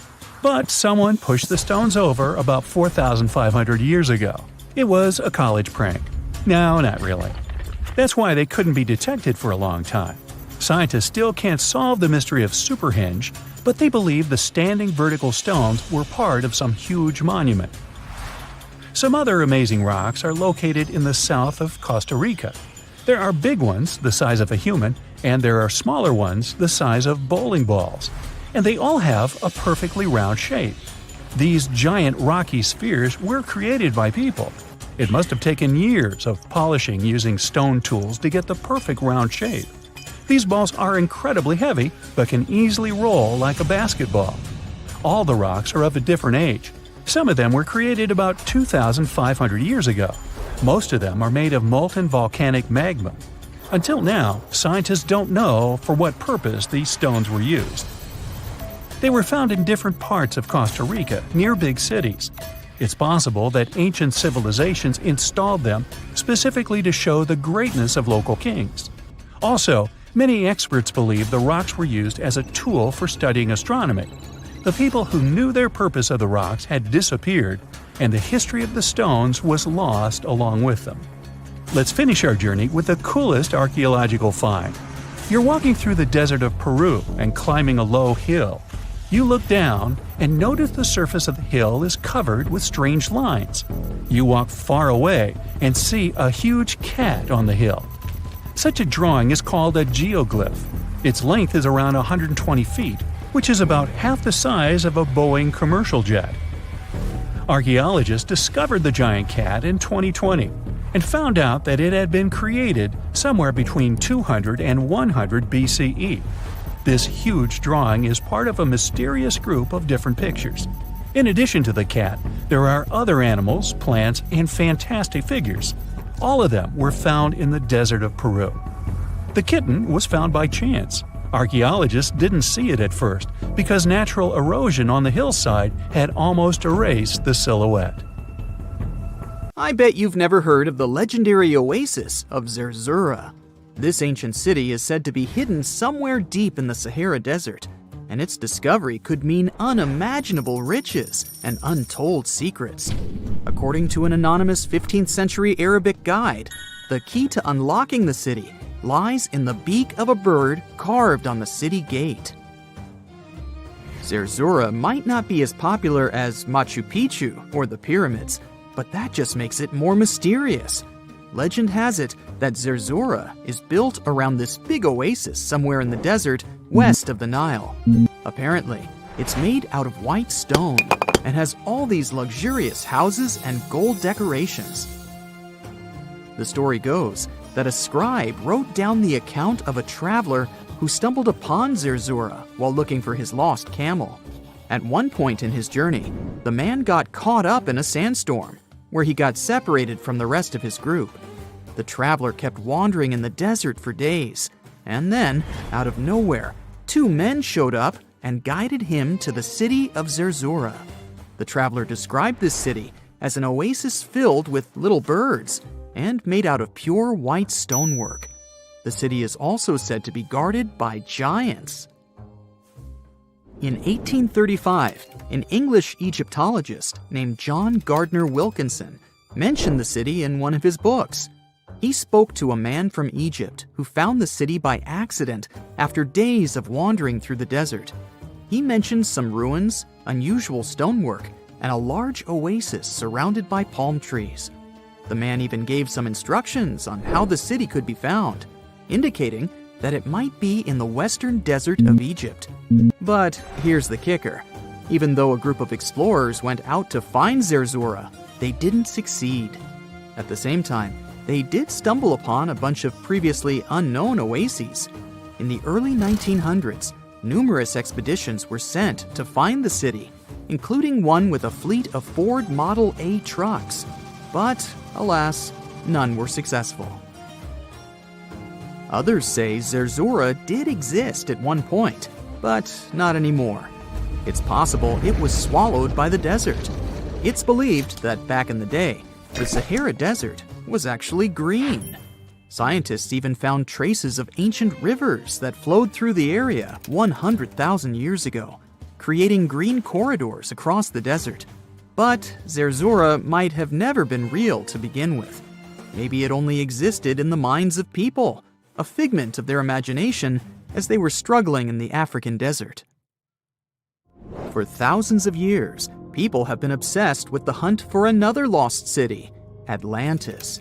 But if this place really existed, where on Earth, or under the sea, could it be? According to Plato, Atlantis was an actual place, and it was supposedly located somewhere in the Atlantic Ocean, near the Strait of Gibraltar. But how did this mythical city become synonymous with a perfect paradise-like society? Well, You can thank Ignatius Donnelly for that. The American writer published a book in 1882 where he outlined 13 hypotheses about the existence of Atlantis. Donnelly truly believed that this lost city was where ancient humans lived in peace and joy for centuries. Donnelly even thought that Atlantis was the original source of many ancient civilizations around the world. And if we just followed Plato's clues, we could totally find Atlantis. Sounds like a treasure hunt, right? What inspired Donnelly to go on this quest in the first place, you might ask? Apparently, an amateur archaeologist discovered the city of Troy, using Homer's The Iliad as a guide. Well, if Troy was real, then why not Atlantis? Back in the day, some people believed that America was the legendary Atlantis. Columbus really stirred up some excitement when he brought back news about the New World to Europe. But the real hunt for Atlantis didn't really start until the 20th and 21st centuries. Some people tried to connect the dots between a volcanic eruption on the island of Santorini and the destruction of Minoan settlements. But in 2018, a team of investigators claimed they had nailed it, announcing they had discovered concrete proof that Atlantis had existed. What was their evidence, you ask? A series of mysterious circles in a national park in Spain. But the circles turned out to be nothing more than experimental ponds for studying zooplankton. Let's face it, there's no real evidence that Plato's lost city of Atlantis actually existed. But it doesn't make searching for it any less exciting, does it? The Fountain of Youth isn't a lost city per se, but it is another mythical location that many have claimed to have stumbled upon over the years. Long ago, people were obsessed with the idea of living forever, or at least extending their lives as much as possible. Each culture had its own wild story, like the Greeks talking about a magic fountain that let people live longer, or Alexander the Great finding a river of paradise that could heal the wounded. Japanese legends spoke of hot springs that could make you young again, while the Caribbean locals talked about the restorative powers of the water in one of their own mystical lands. Explorers searched far and wide for these magical waters, but nothing. Probably the most famous of all was the story of the Spanish explorer Juan Ponce de Leon, who thought he'd found it in Florida. Now, Ponce de Leon was quite a character. He sailed with Columbus and became an important figure in the area now known as the Dominican Republic. He found gold in Puerto Rico and even became the island's administrator. But when the ruler of Spain decided to replace him in his duties, he got upset and decided to explore Florida, looking for gold and the elusive Fountain of Youth. He explored the Bahamas, but sadly, he didn't find any gold or magic water. He did, however, make his way to Florida. He explored the coast and even discovered the Gulf Stream. Unfortunately, his last expedition didn't go well, and he was wounded. But the legend of him searching for the Fountain of Youth lived on. Even though historians don't think he was really looking for the Fountain of Youth, thousands of people visit the Fountain of Youth Archaeological Park every year to try the sulfur-smelling water. It's the oldest attraction in Florida, which has been around since the 17th century. Some say the water has unusual properties, but I'll leave that up to you to decide after you visit this place. Norse mythology has its own mysterious land called Thule. It's said to be somewhere between Scandinavia and Iceland, where the sun barely shines and the cold bites hard. The folks there survive on a diet of millet, herbs, fruits, and roots, washed down with a grain and honey brew. As for its exact location, scholars can't seem to agree on it to this day. The legendary ancient Greek explorer Pytheas was said to be the first to stumble upon Thule during his quest for tin mines. He sailed his way up north, passing by Scotland, and after 6 long days of sailing, he reached Thule. The people there, according to Pytheas, were quite primitive, but that's no surprise since they were just simple farmers living off the land. They showed Pytheas where the sun set on the shortest day of the year. They also told him that in winter, the sun never rose at all, and in summer, there was no night. For many years, historians have been debating the true identity of this mythical land of Thule. Some say it's Iceland, while others claim it's Norway. A little bit of progress has been made recently with the help of a team of researchers. If their findings are correct, Thule might be the elusive island of Smola. That's farther south than any of the Norwegian islands that were on the list of contenders. It may be too soon to celebrate, but it does look like Thule has finally been found. You plan to spend your summer vacation in Africa. The final destination is the Sahara Desert. It's located in northern Africa, stretching from the Atlantic Ocean to the Red Sea. You're excited to ride camels and learn about the region's rich cultures. You hop on an extensively long flight, and finally, you are here. You find yourself in the world's biggest hot desert. Can you believe it's 3 million square miles? You're ready for your first adventure after drinking liters of ice-cold water. The guide gives you a choice. You can spend 2 weeks visiting a collection of oases, or you can help them solve an ongoing local mystery. Deep into the desert, near this Algerian town, lies a mystery begging to be solved. A collection of huge, spotted circles in the sand. There are dozens of them, stretching for miles in a straight line. The circles were first identified via Google Earth images several years ago. People have debated them for years, but no one seems to know the answer. The strange thing is that they are so many miles away from any towns, roads, or human activity. The quickest way to discover the truth behind the circles is asking questions. You grab your notebook and set out to talk to locals.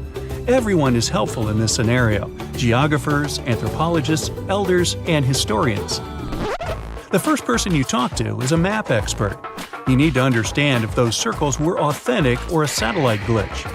You end up interviewing the people who take Google Earth satellite pictures. The circles are really there. They appear in multiple pictures from many years. Then, let's understand why they are there in the first place. After 2 days of interviews, you have your first lead. The circles could be the result of oil activity.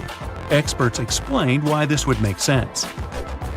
Algeria is a rich area for natural resources, so this would be a sensible guess. Usually, to find out if there is anything worth extracting, companies would undertake seismic surveys.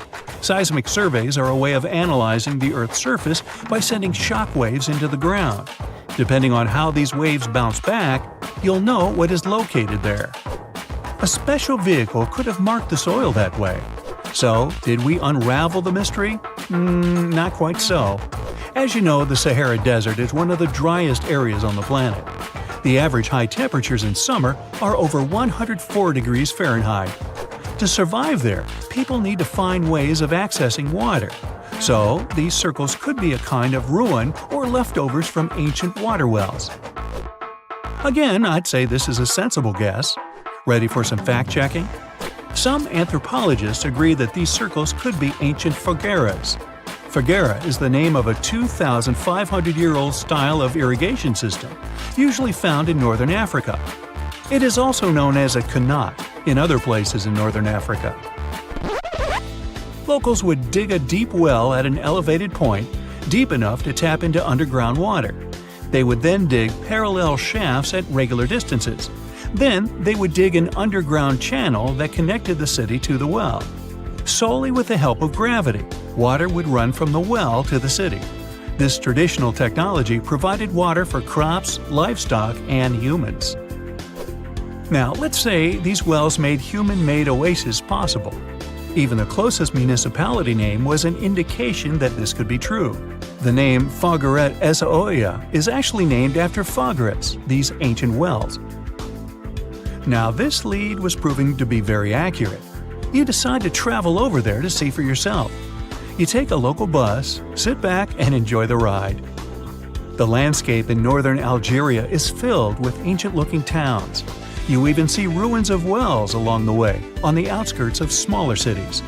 Opening Google satellite images, you can see the qanat's markings on the ground, a series of holes running down several miles.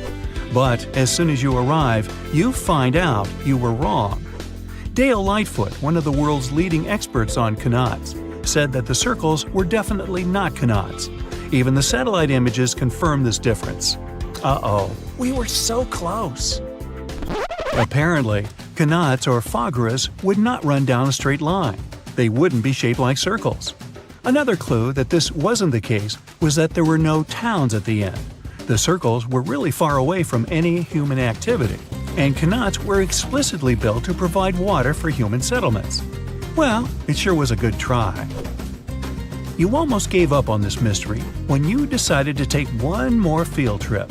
It was days of preparation, pick up cars, food, equipment, all so that the mystery of the Sahara Circles could be unraveled.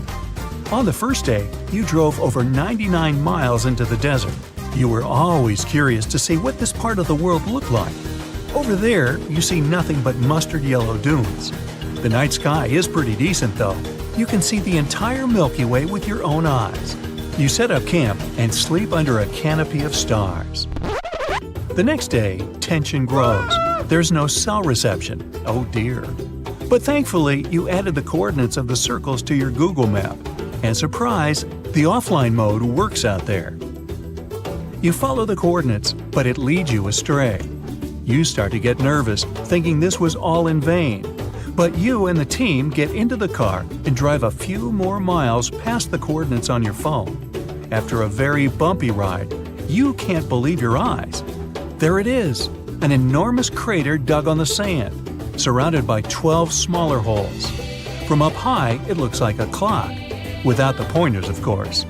On the ground, they're very faint, so faint you almost miss them. Searching the area, you notice all the holes had something similar, metal wires, thin wires that you can pull from the ground. They're buried deep, so you start digging. An object starts to reveal itself. Uh-oh, it looks like old dynamite. This certainly surprises you. Better stop digging to avoid any accidents. At the end of the survey, you feel satisfied, but still curious.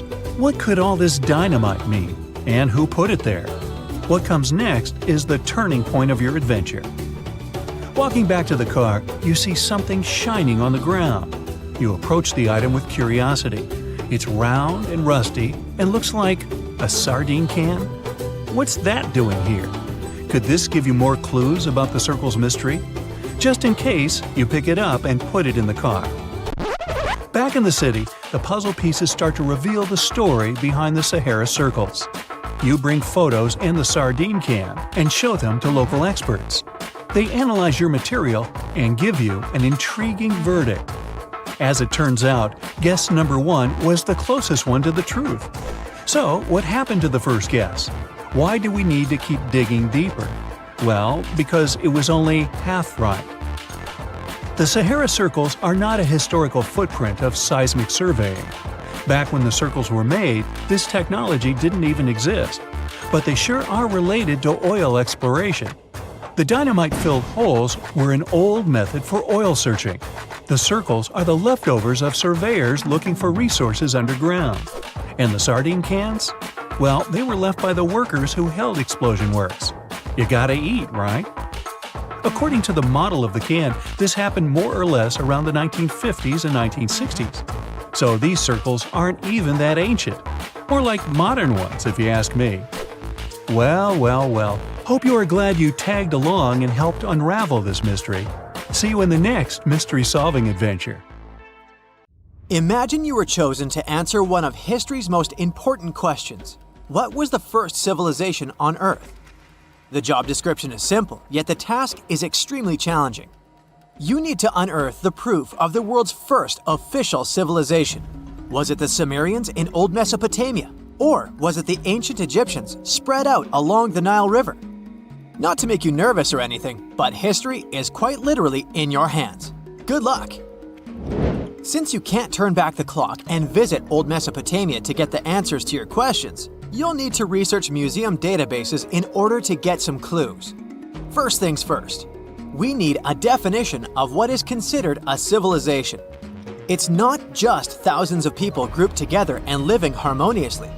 There are some key elements that together make a group of people a civilization. Like, for example, the domain of urbanism, aka city building, irrigation systems, and writing. You decide to begin your search by diving deep into the history of the Sumerians, which today hold the position of the world's first civilization. Now, imagine being the first of your kind. This means having no external examples. Rather, it means starting from scratch. First thing you'll need? A piece of land. And since there were no active water companies in the world at that time, you'll need a piece of land with easy access to water. So, the Sumerians settled between two major rivers, known as the Euphrates and the Tigris in southern Mesopotamia around 5000 BCE. Fun fact, Mesopotamia translates to the land between two rivers. On a modern-day map, it's more or less where Iraq is situated today. Together with land, a civilization needs ways to get food. The Sumer civilization had to face a dry and hot climate, but they managed to make agriculture thrive in the region. By diverting river waters and creating reservoirs and dams, the Sumerians allowed for a series of settlements to emerge across Mesopotamian plains. The famous city of Babylon was one of them. You know, the city that supposedly had those hanging gardens? I say supposedly because no definitive proof of the real existence of this monument has ever been found. However, it was considered one of the 7 wonders of the ancient world, and cited as a remarkable feat of engineering in an ancient book published around 290 BCE. Although no record was found of the Gardens of Babylon, the Sumerians were recognized as extremely skilled builders. Their cities were filled with mud brick constructions, and the most impressive ones were known as ziggurats, stepped pyramids that were built for spiritual purposes.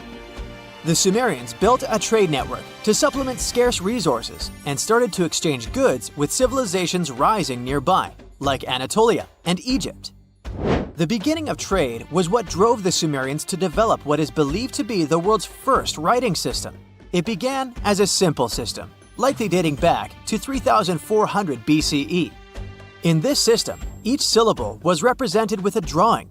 Later, it gradually evolved into a fully formed cursive writing system. Don't believe me?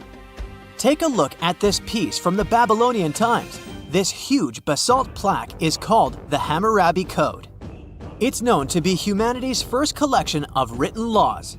As far as the story goes, it was carved in volcanic stone around year 1760 BCE.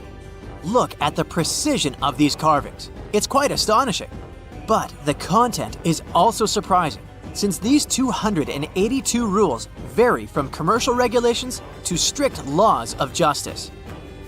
The thing is, historians don't have a consensus on whether the Sumerians were really the first ones to invent writing. Some think it might have been old Egyptians. Let's pause here. Ancient Egyptian settlements are believed to have started around the year 5500 BCE, which is earlier than the Sumer civilization. But remember I said a civilization needed a few things before it was considered as such. Ancient Egypt consisted of several smaller city-states, such as Memphis, Abydos, and Thebes, spreading out along the Nile River. It wasn't until 3000 BCE that Egypt was unified under one kingdom and lasted as an empire until nearly 1000 BCE.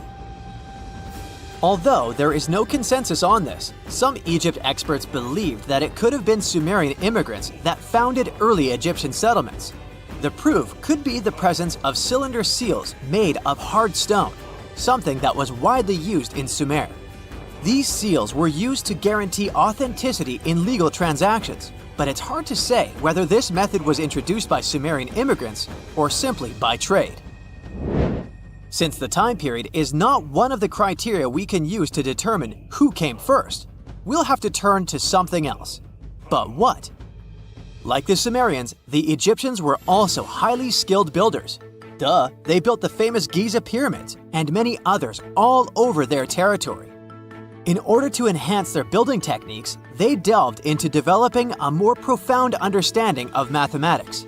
They developed a new form of measurement called the cubit, which was the equivalent of an arm's length. The Great Pyramid, for instance, is 440 cubits per 440 cubits. They were also innovative astronomers, combining their mathematical skills with attentive astronomical observation. They were the first civilization to use a 24-hour division of the day. And they even created a solar calendar, which was the first dating system in history to feature 365 days in 1 year. Okay, it's undeniable how impressive they were. But some experts say that the dispute has to be settled through the comparison of their writing systems. Hieroglyphic writing, the first Egyptian style of writing, is said to date back to 3000 BCE. It was a composition of over 700 symbols, which were carved in stone. For a long time, researchers believed that the Sumerian writing had come before Egyptian, but in a recent discovery made by Yale researchers claims otherwise. Archaeologists have discovered a panel of 4 signs that are believed to have been written around 3250 BCE. Oh, and they've also found another rock drawing depicting a pregnant elephant that can date back to 4000 BCE. Now, there's also a third possibility that fewer people seem to mention: the Indus Valley Civilization, also known as Ancient India, located around the area of modern-day Pakistan and India. The Indus Valley Civilization is also a contender for the oldest civilization due to the uncertain historical origins of the Hindu collection of texts known as the Upanishads. The Indus Valley Civilization flourished around 3000 BCE, but records show that people in the Indus Valley were trading with Mesopotamians as early as 3500 BCE. Now, wait a minute. How is it possible? No, they weren't time travelers. This isn't a sci-fi movie. There already were agricultural settlements in the area that were slowly growing into bigger cities, such as Harappa and Mohenjo-Daro. Ancient Indian cities were sophisticated, filled with baked brick homes built in a grid system. These ancient cities even had draining and sewage systems that connected most homes and used gravity to carry waste outside of the city. They were pretty advanced. They were also an extremely religious civilization, and Hindu beliefs were at the center of their practices. Despite that, their cities weren't filled with spiritual buildings. Actually, Mohenjo-Daro's most important building was a public bath. Interesting, huh? Now, why can't we know if they were the oldest civilization on Earth? Even if some historians suspect that the origins of the Indus Valley people can be traced back to 5000 BCE, there is no concrete evidence of this, only speculation. The best proof we have is the Upanishads. The Upanishads are texts filled with philosophy, mantras, and ceremonies. The thing is, part of Hindu practices included memorizing and passing down the wisdom of the Upanishads in oral form. So it took a while before it appeared as a written script. Well, I'd say historians aren't really sure what was the world's first civilization. We can only guess at this point, but who knows what new discoveries might reveal. We all grew up believing that Stonehenge is the world's most ancient observatory, but now it has some serious competition for the title. Nabta Playa was built more than 2,000 miles away in southern Egypt and thousands of years before Stonehenge and even the pyramids of Giza. In 1973, a Bedouin guide stumbled upon a strange group of huge stone formations while crossing the Sahara Desert. He led American archaeologist Fred Wendorf to the site, located about 60 miles from the Nile. Wendorf's friend and colleague claims the team found the stones while stopping for a bathroom break in the desert. Either way, what they found changed history. At first, Wendorf thought the stone structures were just natural formations. But then it hit him. This area was once a lake, meaning no natural rocks should even be there. He kept coming back to the site for decades, and by the early 1990s, his team finally uncovered a circle of stones that seemed to line up with the stars in a way no one could explain. After 7 long years of trying to crack the mystery of the site, Wendorf reached out to an expert in archaeoastronomy. They study how ancient people used the stars. One evening, while the expert sat in the cool desert sand staring at the stones, he realized that they formed a pattern radiating outward from a massive burial mound. One by one, as they dug into the sediment, the buried megaliths started lining up like spokes on a wheel.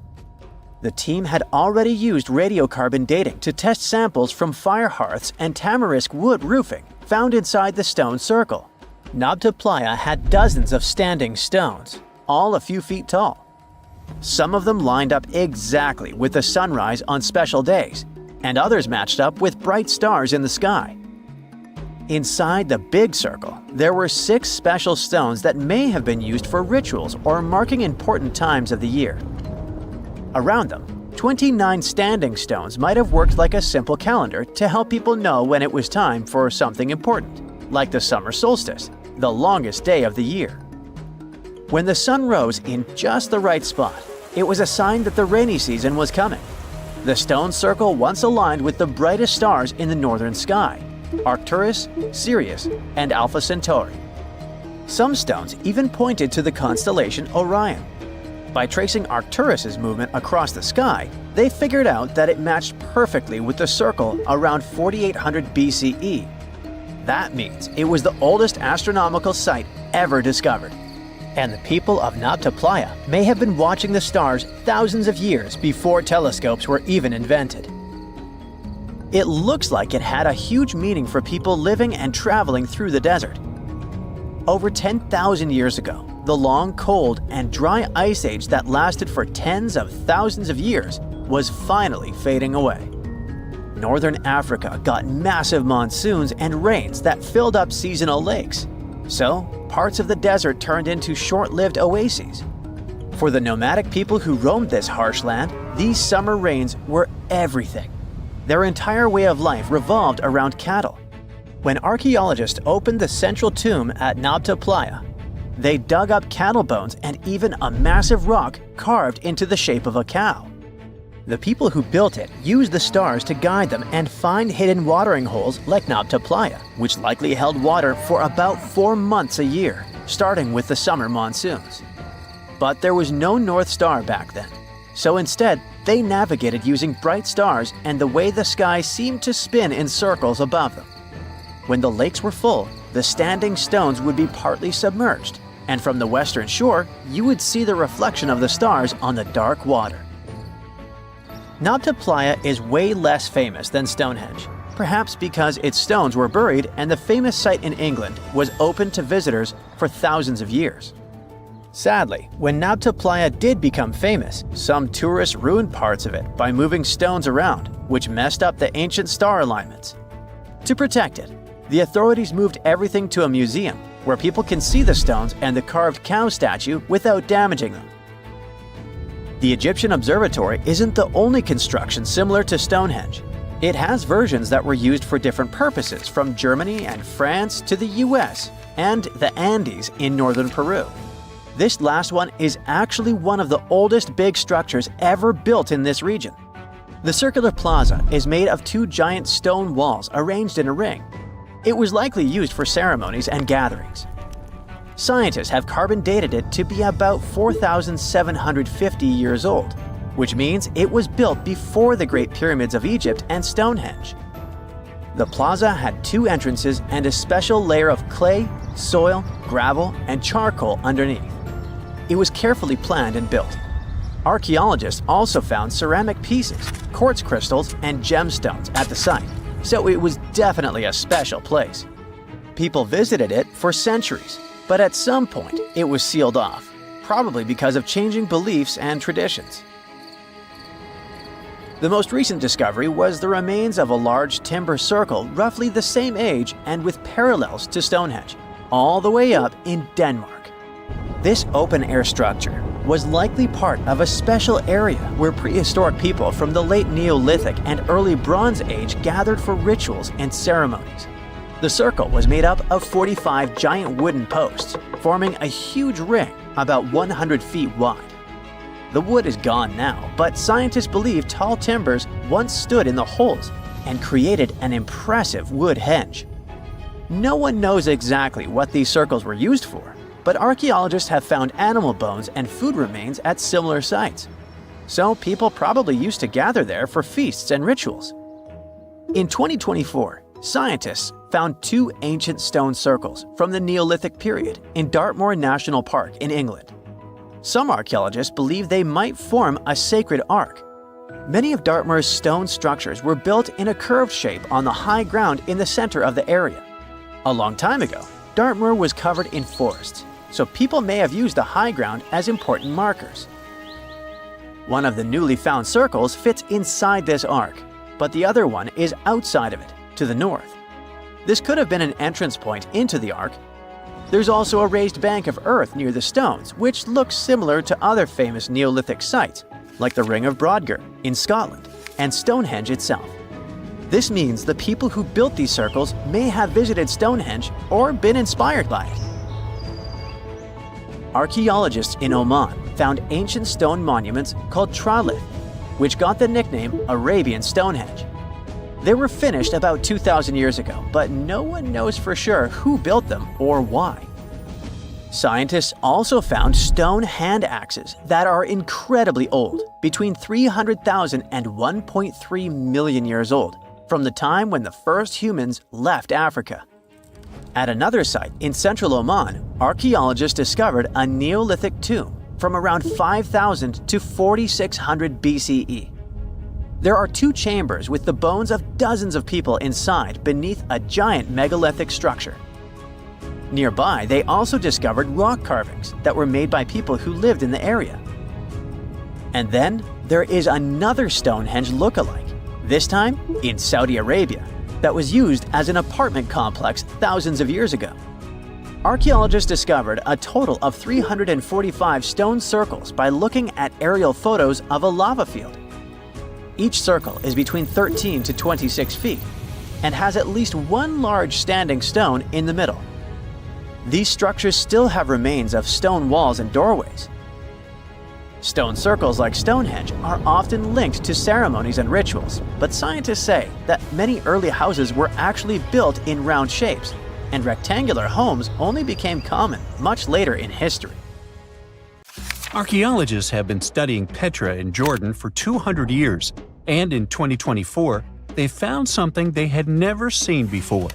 It's a tomb with at least 12 complete human skeletons and artifacts that are over 2,000 years old right in front of the treasury.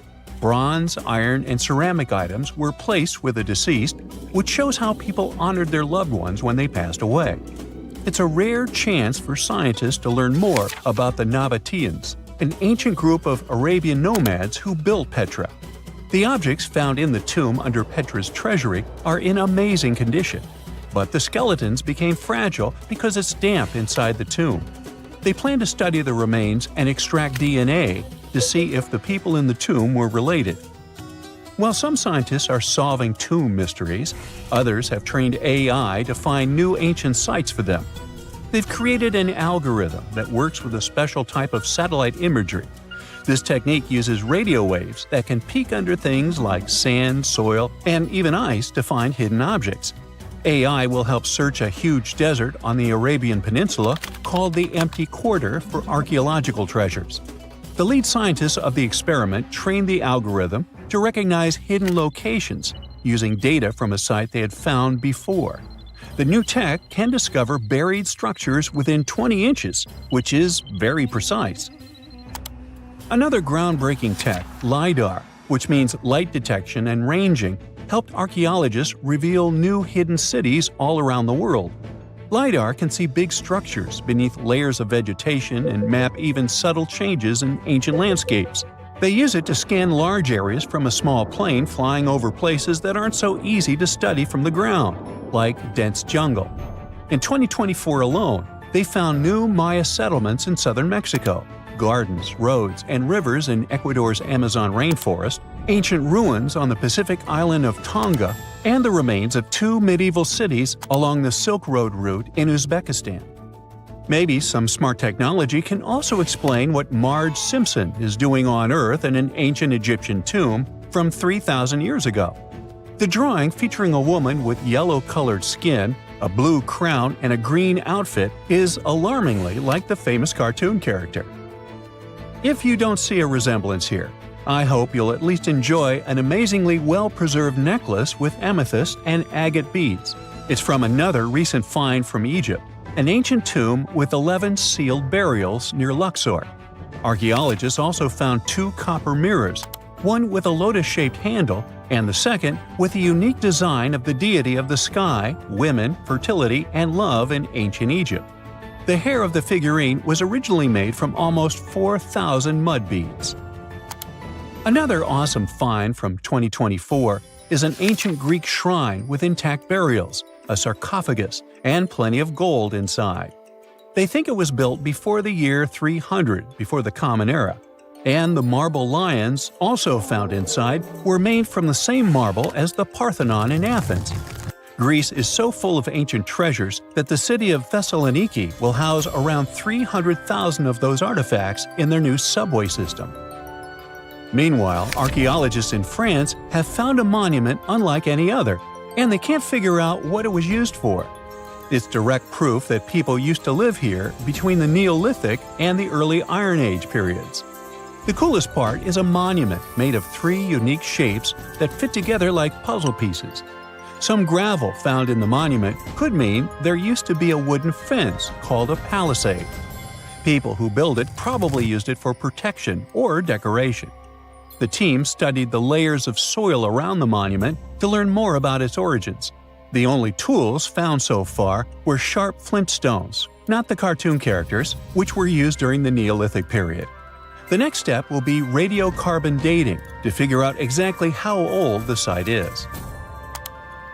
Now, the oldest saddle ever found so far was found in the grave of a woman near the edge of the Taklamakan Desert in northwest China. This saddle is the oldest ever discovered. It was crafted from pieces of leather that were sewn together and stuffed with straw and animal hair to make it soft. Now, normally, things made from natural materials like this don't last very long because they rot or fall apart. But the Taklamakan Desert is so dry that it helped preserve the artifact. The herdswoman who used the saddle was buried in her full riding attire, so this proves that not only men used saddles and took part in herding and traveling. Now let's shift to Guatemala, where an ornate jade mask made by the ancient Maya people was waiting for centuries to be discovered. Scientists use radiocarbon dating to figure out the age of the mask. They believe the mask may represent a Maya storm deity, a powerful figure in their mythology. These kinds of masks were often made to honor Maya royalty, and they were placed in the tombs of kings and queens when they were buried. The king's tomb was also decorated with carvings made using tools crafted from volcanic obsidian. After 15 years of searching, scientists may have finally figured out where the altar stone of Stonehenge comes from. They compared the tiny minerals inside the altar stone with rocks from many places in Wales and England and ruled out lots of spots. Then they found the perfect match with a place in Scotland, more than 466 miles away from Stonehenge. This area might even be Orkney, a group of islands in the far northeast of Scotland where a lot was going on during the Neolithic period. The big question now is how ancient people moved such a massive stone so far. The altar stone is over 16 feet long and weighs more than 6 tons. The new theory is that they might have used boats to carry it across the coastline and rivers. Once it was close to Stonehenge, they theoretically dragged it across the land using wooden sleds, ropes, and a lot of teamwork. Meanwhile, in the north of France, an ancient home popped to the surface during the construction of a new house. It turned out to be a luxury urban house for the elite from the 2nd century of the Common Era. The inside of the house was destroyed by a fire, but under the destroyed layer, there are beautiful, real-size fresco paintings. Turkish archaeologists unearthed the arm and foot bones of elephants that lived around 9 million years ago. They also found fossils of early horses, giraffes, and even saber-toothed cats. They've already identified 43 distinct types of animals from this site and collected more than 4,000 fossils. One more cool find from Turkey is a 64,000-year-old workshop inside Enkaja Cave. It looks like people used it for 24,000 years non-stop. There are some tools inside, like flakes and blades, which were made inside the workshop. In eastern Turkey, a farmer accidentally found a 1,000 square foot mosaic from the late Roman or early Byzantine period just beneath the dirt. Experts say it's a one-of-a-kind thing from this region, and it's still in one piece after all this time. The pattern shows dozens of trees, plants, and animals that were found in ancient Turkey. There could be more treasures in the area, so they plan to keep digging. Our final stop will be in Sicily, where archaeologists uncovered a huge ancient thermal complex. Inside, they found 2 rooms with floors covered in colorful mosaic designs, along with a large courtyard surrounded by arched wings. As they kept digging, they discovered more parts of the ancient city. They found new roads and the remains of a huge complex, along with stretches of old stone walls that were part of the city's fortifications. These discoveries are helping scientists imagine what the city might have looked like during ancient times. No one knows for sure whether the bathhouse was built by the Greeks or the Romans, since both civilizations lived in Sicily long ago. If you walk through this small stone doorway in Hierapolis, Turkey, you might never come back alive. Back in ancient times, people thought it was some sort of portal to the underworld. Romans would go in carrying perfectly healthy bulls, but after a few minutes, they would watch these animals collapse as if hit by some mysterious force. But what's even weirder is that nothing happened to people. They could walk in and out just fine. Now, recent studies might have an answer for these eerie happenings, and it all has to do with people's heights. The gate, known as Plutonium, named after Pluto, the deity of the underworld, is a stone doorway leading to a small 32-square-foot cave. But the real danger is what is going on beneath it. Hierapolis is a super active geological area, and there's a big crack under the city that constantly emits volcanic carbon dioxide, which comes up as a visible mist. During the day, the sun dissipates the gas. At night, the gas forms some kind of a carbon dioxide lake on the sheltered arena floor. At dawn, you need to get out of there before it's too late. This whole place can turn particularly life-threatening right before the sun rises, when the carbon dioxide concentration, about 15 inches above the arena floor, reaches 35%. That means birds, bulls, and even humans can suffocate and pass away in just a couple of minutes. But there is a scientific reason that explains how Romans could get out of there unharmed. The carbon dioxide concentration drops quickly with height, so animals perished while their handlers, being taller and standing up, could walk out and breathe safely. Most people can't stay inside the Begarn fort after sunset. This 16th century fort, located about 146 miles from Delhi, is known as one of the most haunted places in India.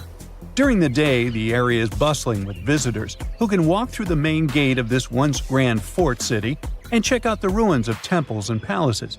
But they will also see this big sign at the gate that dramatically warns everybody that all access is strictly forbidden after dark. That's probably because at night, according to locals, women can be heard screaming and crying in that place, along with the sounds of bangles breaking and strange music. Others have reported seeing shadowy figures and flashing lights among the ruins, or even smelling a strange perfume floating around. Yawata no Yabushirasu is one of Japan's most restricted forests, located in Ichikawa. The forest itself is a small area, covering just a little more than 40 square yards, and it is mostly a thick patch of mosu bamboo. Its location next to a parking lot and modern buildings makes it seem less intimidating, but don't be mistaken by its appearance.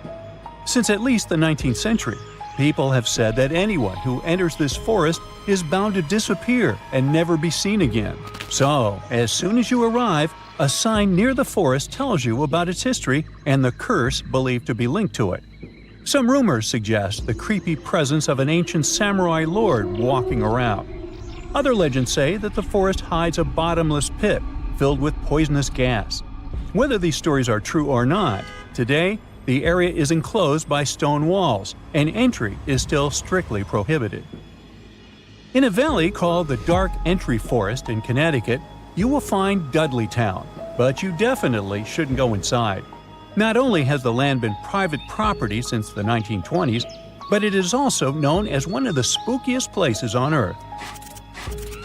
This place was first settled in the early 1740s. and many of the original settlers were from the Dudley family. That's why it's called Dudley Town. There's a local rumor that the town's founders were descended from Edmund Dudley, an English nobleman who lost his life for treason.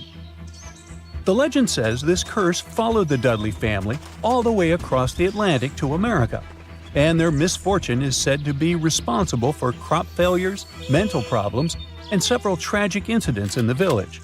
Again, it is all just rumors, since historians haven't found any real evidence to support these claims. Still, the pitch-black surroundings and the eerie Blair Witch Project vibe going on in that place fueled ghost stories in the 1980s. This led to many cases of vandalism in the following decade, and because of that, the landowners closed the area to the public. This old abandoned building used to be the fancy palace of King Farouk's family, who was the penultimate king of Egypt back in 1936. After his family members passed away, the palace was turned into a morgue. Locals say that today, the whole place is super creepy and off-limits. Some people have reported seeing light bulbs flicker and shadows move around, making strange noises. Once, a group of kids allegedly went inside and totally freaked out when they found all the doors had suddenly disappeared, leaving them in complete darkness. They had no choice but to start screaming for help. This Hawaiian island has been off-limits to people for over a century. It's called Ni'iau and is the smallest inhabited island in Hawaii, covering around 69.5 square miles. It has around 84 residents. The island doesn't have cell phone service, paved roads, or power lines, just solar panels for electricity. A single family has privately owned the island since 1864, when a Scottish farmer bought it for $10,000, which would be around $250,000 today. The island has stayed in the family, passing down to its descendants, the Robinsons. They have kept it private ever since, so access is highly restricted and basically by invitation only. The Erdstall tunnels are a network of about 2,000 mysterious underground passageways mainly found in Central Europe, especially in Austria and Bavaria. These tunnels are usually narrow and cramped, often just wide enough for one person to squeeze through at a time, and they are believed to date back to the Middle Ages, as far back as the 12th century. What's really puzzling about these tunnels is their purpose. Despite a lot of research, nobody really knows why they were built. There is a theory that they were used for storage, but since many of them are below the water line and occasionally get filled with water, that doesn't seem very practical. These tunnels have very light, almost claustrophobic sections and sudden drops, which doesn't seem practical for other straightforward uses like escape routes, hiding places, or even spiritual purposes. To make things even more mysterious, there is a complete lack of artifacts, which makes it even harder for researchers to figure out what these tunnels were really for.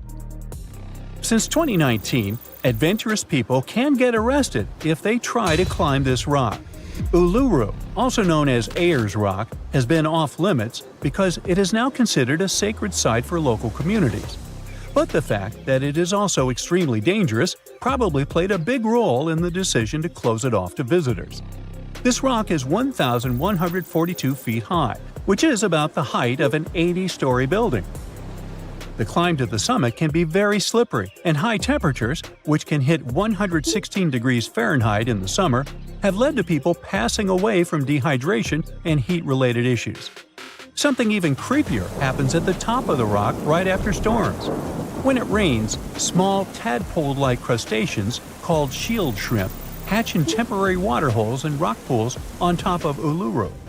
These extraterrestrial-looking creatures are about 3 inches long, and they spread their super resilient eggs everywhere. When enough summer rain comes, they hatch and go wild, feeding on microorganisms and bacteria in the water. How these strange creatures end up in the fleeting pools on top of Uluru is still unclear, but the most likely explanation is that their eggs might travel there with the wind. At some point in its long and very interesting history, our dear planet Earth was sort of snoozing, just doing its planetary thing, spinning around the sun. And then, bam! Life starts getting fancy. Plants and animals start strutting their stuff, showing off their complexity. Fast forward a bit, about 65 million years ago to be exact. and a cosmic disaster strikes. Or at least that's what we presume. An asteroid probably smashed into Earth, wiping out the dinosaurs and other big animals. We can't pinpoint specifics about the asteroid, but we do know that it was extremely large and it crashed into our precious planet, creating a dusty mess that settled everywhere. You can still find remnants of that dust layer in sedimentary rocks today. If you dig beneath it, you'll uncover a whole bunch of fossils. These prehistoric creatures were living it up before the asteroid crashed the party. Think of it as the planet going on a cleaning spree, leaving a bunch of empty spaces waiting to be filled. And guess who took the opportunity? Mammals! These furry little critters were the ones to rise to fame. But why is it that this disaster became such a great opportunity for mammals? It's pretty simple, actually. With no big bullies around, they grew, multiplied, and had a population expanse. All kinds of mammals joined to fill in the blanks. Primates, rodents, basically, the whole furry gang. We're talking about placental mammals, marsupials, and even egg-laying mammals, adding some serious variety to the mix. We like to think of primates as our closest relatives here on Earth. What's their story? Well, around 63 million years ago, just a couple of million years after the dinosaurs' final dance, the primates decided it was time for a family reunion. They split into two groups, the dry-nosed primates, who became the cool monkeys and apes we know today, and the wet-nosed primates, who went off to become lemurs and aye-ayes, hey-hays. The fun didn't stop there. About 58 million years ago, the dry-nosed primates began their own little mission. One special guest called the tarsier, arrived on the scene, featuring big eyes that were perfect for late-night shenanigans. This tarsier took a different path from its primate relatives, embracing its unique niche and evolving separately. To this day, the tarsier is the only primate that feeds exclusively on meat. These little guys have a taste for insects, small birds, rodents, and even lizards. But that's not all that makes them unique. Their eyes are twice the size of their brains. Also, their heads can do a full 180-degree spin, just like an owl. Because of their features, the tarsiers are the true kings and queens of the night.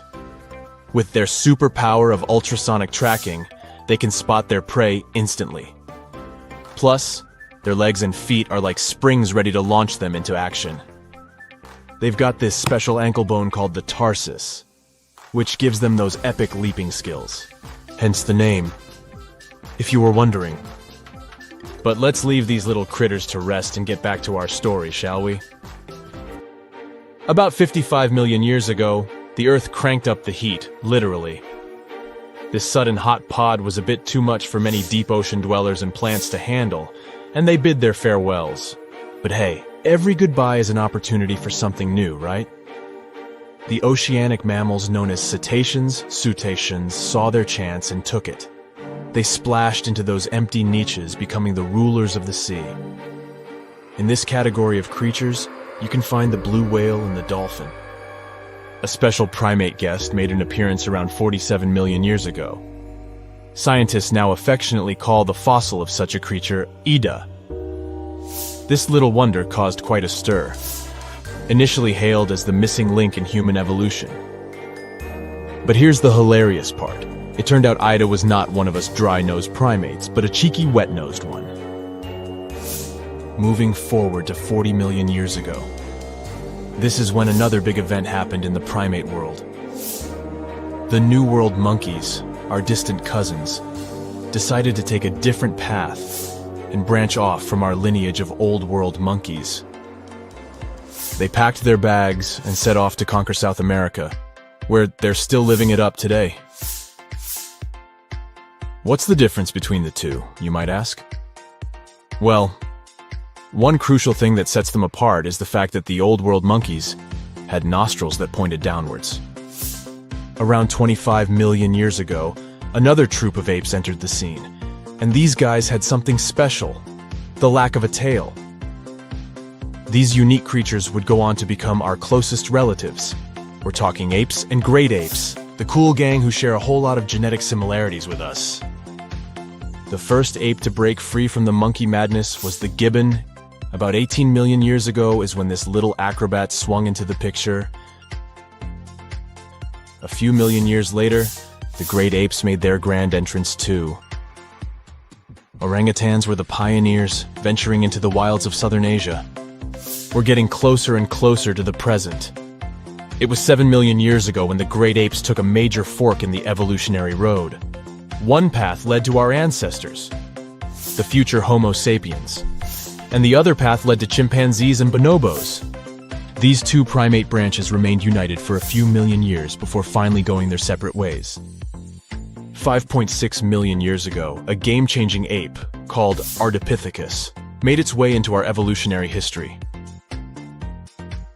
It had a special talent, bipedalism. That's right, this was one of the first apes to walk on 2 feet, probably making its primate buddies raise an eyebrow or two. The real showstoppers, however, arrived around 4 million years ago, the Australopithecus crew. These were the earliest members of the Hominina hominina subtribe, our tribe. What made them so special? Well, probably the fact that they brought some serious tools to the game. Stone tools, to be precise. It seems that at some point in their evolution, these clever primates started using stones to make their lives easier. Now here comes a crucial turning point in our story. About 2 million years ago, our ancestors faced a food shortage. Survival of the fittest was the name of the game, and 2 strategies emerged.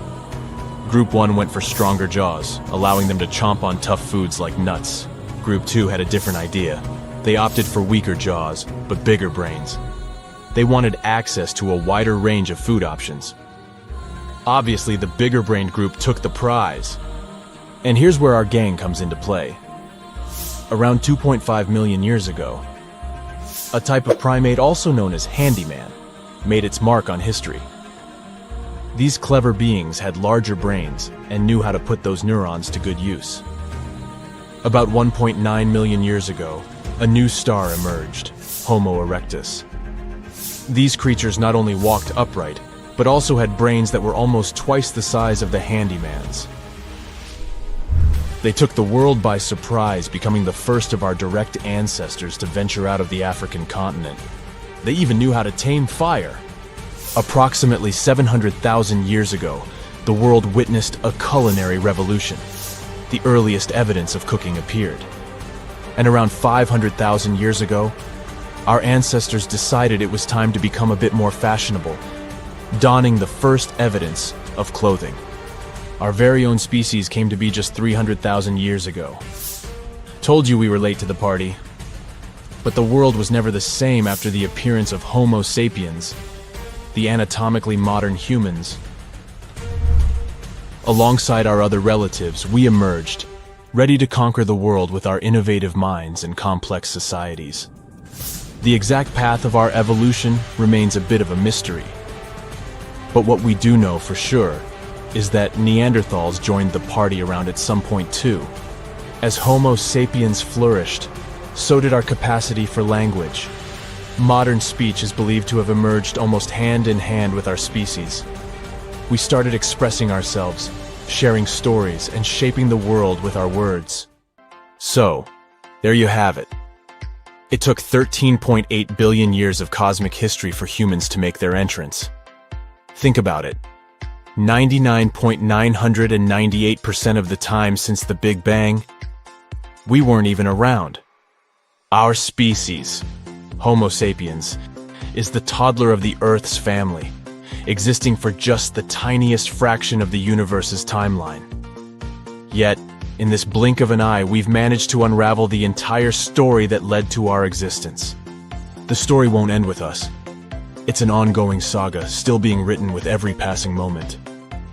Tartessos, a mysterious, highly developed society that once flourished and then, without any warning, suddenly disappeared.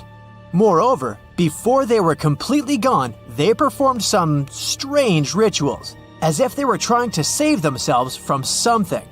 But what happened to these people? Let's try to find out.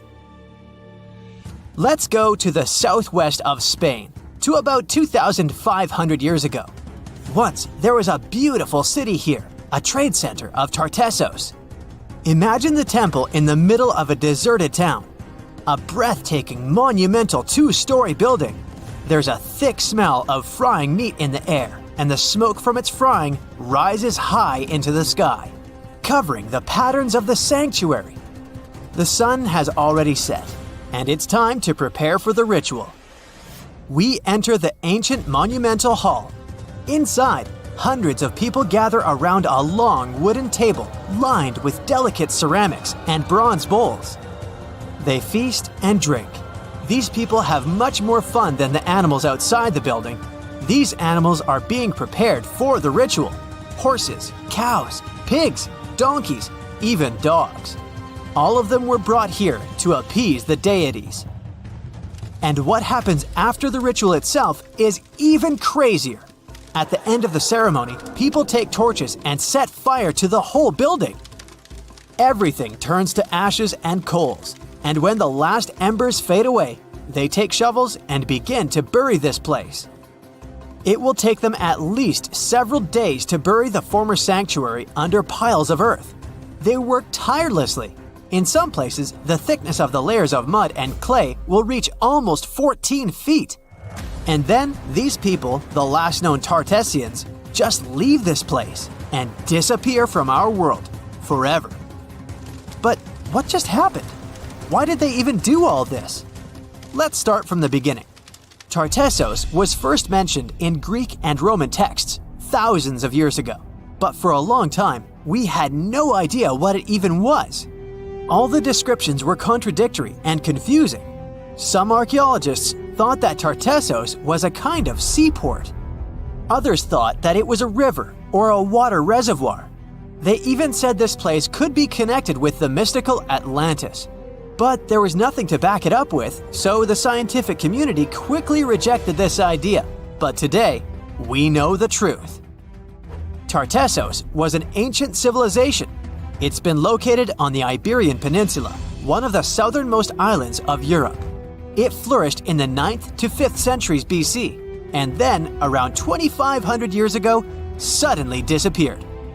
They were quite rich. The island had rich reserves of metal, so their economy was thriving. Silver, copper, lead, and other good things were mined in the local Sierra Morena Mountains.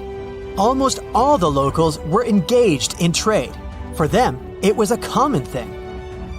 Isn't that strange that there were so few records left about them? And not so many monuments of their culture have survived to this day.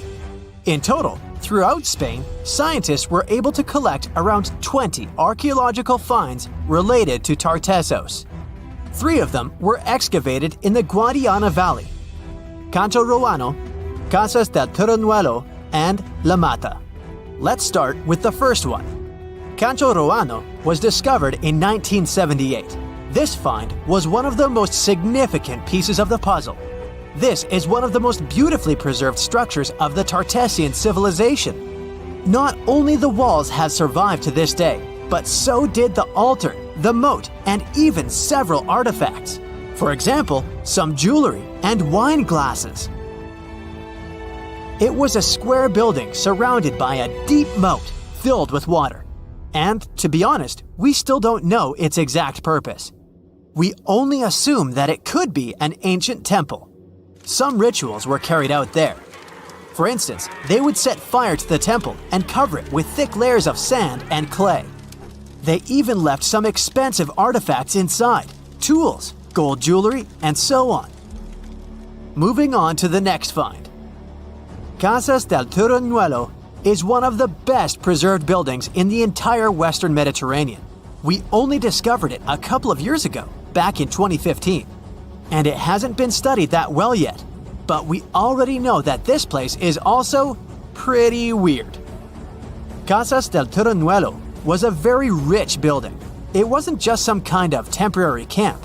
It was a place of monumental, impressive architecture.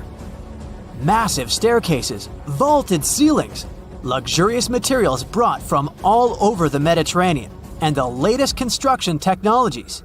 It was supposed to be a place of power, maybe even something like a palace. And yep, it also became the venue for the rituals. It's unclear whether the locals intended to destroy this beautiful place from the very beginning, but this is where they performed the greatest ritual in the area. This ritual involved more than 50 animals, including the most valuable ones, horses. It was their only means of transportation. The fact that these people gave away their horses may indicate that they planned to stay here for some time. Perhaps they hoped to appease the deities and settle on local lands. The ritual was carried out exactly as they intended. And just like Cancho Ruano, this place was also set on fire. When the ritual ended, the locals buried this place and left, disappearing into the countryside of the Iberian Peninsula. Now it's an abandoned and quiet place. Just like Cancho Ruano, it's been standing here untouched for more than 2,000 years. The last find is La Mata, which was discovered much earlier than the other two, back in 1930. The resemblance between all of them was striking. La Mata had the same fate. It was burned and forgotten for centuries. All of this is very strange and mysterious. It seems like the locals were fleeing from something. Perhaps something happened that made them start building these banquet halls and arranging large-scale rituals. They thought that their deities turned away from them and tried to appease them. But unfortunately, it didn't work. As a result, they were forced to leave their temples and soon disappeared altogether forever. And by the way, why did they disappear at all? Well, this is another mystery of this civilization. One of the most important questions is, did they know that they were going to disappear? Or was it something unexpected? Did they suffer some kind of sudden catastrophe from which they were trying to escape? Or something else? Scientists have several theories on this. The first theory says that there may have been several major earthquakes and subsequent tsunamis in this region. These natural disasters destroyed local settlements and severely demoralized the survivors. Perhaps they were looking for salvation from this. Another theory is that there were some problems with trading. Since they were rich in metal and lived off their economy, any problems in it could lead to big troubles. If they had some kind of mining crisis, then relations between different nations could worsen greatly, and things could get pretty nasty. The truth probably lies somewhere in the middle. The most current theory says that around the 6th century BC, a large-scale tsunami hit the port. This greatly damaged the economy, which worsened the relationship between Tartessos and its neighbors. In any case, this seems to be speculation. This place is like a dream come true for archaeologists. It stores a huge amount of information and secrets that we have yet to unravel. The Tartessians had no idea that by burying their artifacts, they were making a real gift to the scientists of the future. And while scientists continue to study them, we can check out the stuff they have already discovered.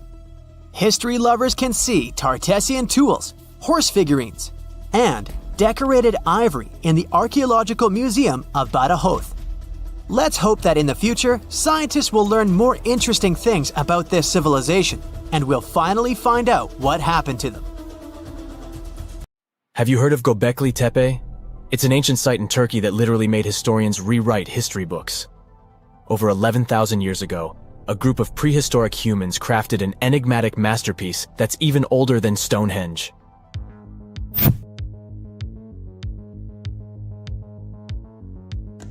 Before its discovery, archaeologists believed that people didn't know about iron and weren't good at making pottery. They were sure that settled life only emerged with the need for agriculture. But Göbekli Tepe changed this belief.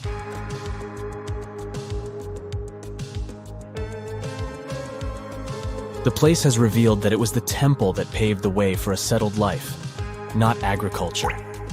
Until this discovery, researchers believed that farming was the catalyst for sedentary living.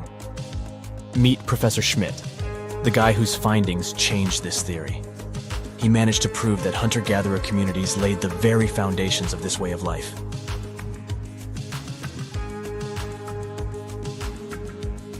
Back in the 1960s, other archaeologists visited the area, but they totally missed the mark. While surveying the region, they stumbled upon a hill with scattered limestone slabs and concluded it was just an old burial ground from medieval times. Little did they know that there was so much more to uncover.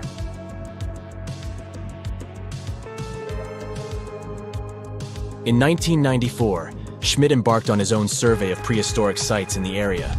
Surprise! He instantly realized he had discovered something truly extraordinary. Unlike the nearby flat and barren plateaus, Göbekli Tepe had a gently rounded top, rising 50 feet above the surrounding landscape. Funny enough, the translation of this place's name is Potbelly Hill. Schmidt was sure only humans could have made something like this.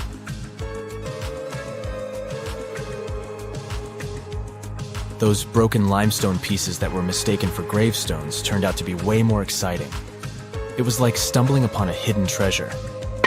The pieces took on a whole new meaning, and Schmidt with his team was about to dive into the secrets waiting beneath the surface.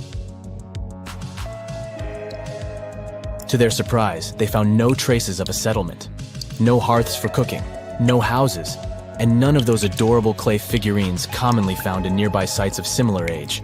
However, they uncovered that those ancient people used tools like stone hammers. So, Schmidt and his team put their heads together and took a wild guess at the age of Göbekli Tepe's stone structures. Their estimation got backed up by some limited carbon dating done right at the site. The ancient vibes of this place were finally starting to make sense. It was like a puzzle slowly coming together.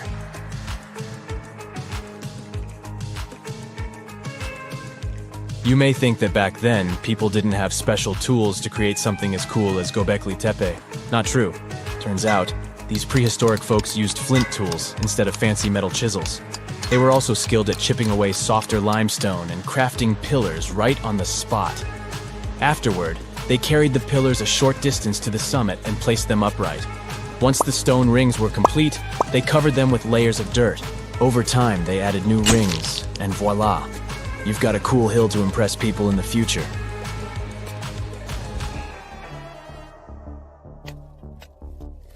During their first year of excavation, the team went through 15,000 pieces of animal bones from wild creatures. These people didn't have pet animals or grow their own food. They hunted wild animals for their meals. But things were about to change, because the place had everything they needed to start farming. Scientists say they had wild sheep and wild grains that could be domesticated. And guess what? Just 20 miles away, geneticists found evidence of the world's oldest domesticated strains of wheat at a prehistoric village.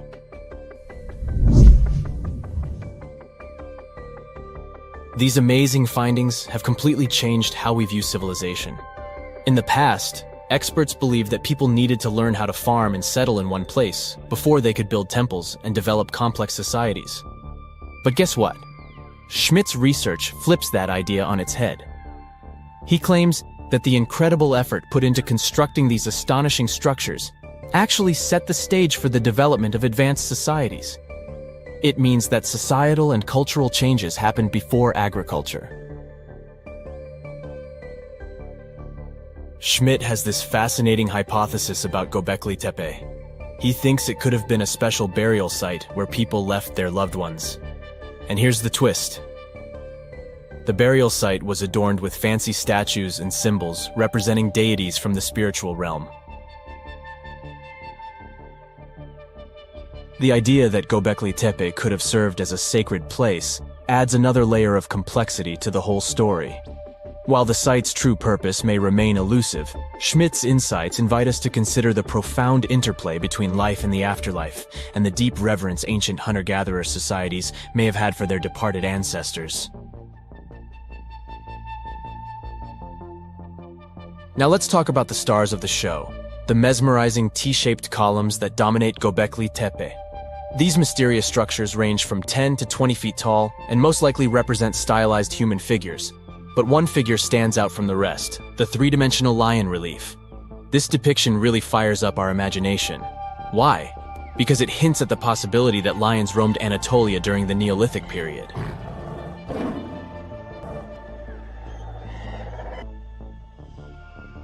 These standing stones are arranged in circles and placed in rectangular pits. Each circle has a similar setup, two big T-shaped pillars in the center, surrounded by slightly smaller ones facing inward. Talk about a stylish arrangement. These towering pillars reach a whopping 16 feet and weigh between 7 and 10 tons. Some pillars are plain and simple, while others are like works of art with intricate carvings. Foxes, scorpions, and vultures come to life, crawling and twisting on the pillars' sides. But it's not just animals depicted on these stones. Some pillars have abstract shapes representing humans, and even small carvings of clothing items. Some of them even have belts. Now, there's one pillar that stands out from the rest like a rock star. This super old stone pillar suggests that a comet crashed into Earth. It happened during a chilly period that lasted about 1,000 years. Previous studies examining Greenland ice cores hinted at this comet theory, but now the carvings at Göbekli Tepe prove it right.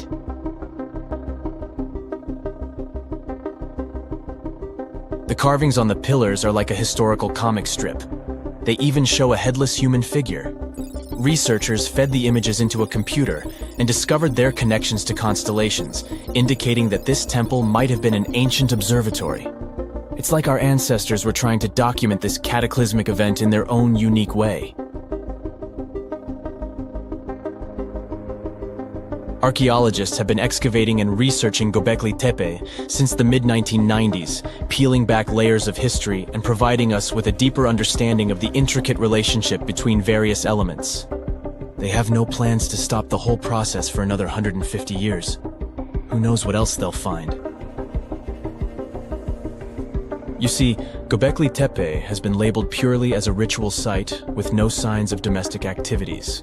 We were led to believe that the absence of water meant it couldn't support semi-sedentary communities. But scientists believe it's time to shake things up and approach Göbekli Tepe with fresh eyes.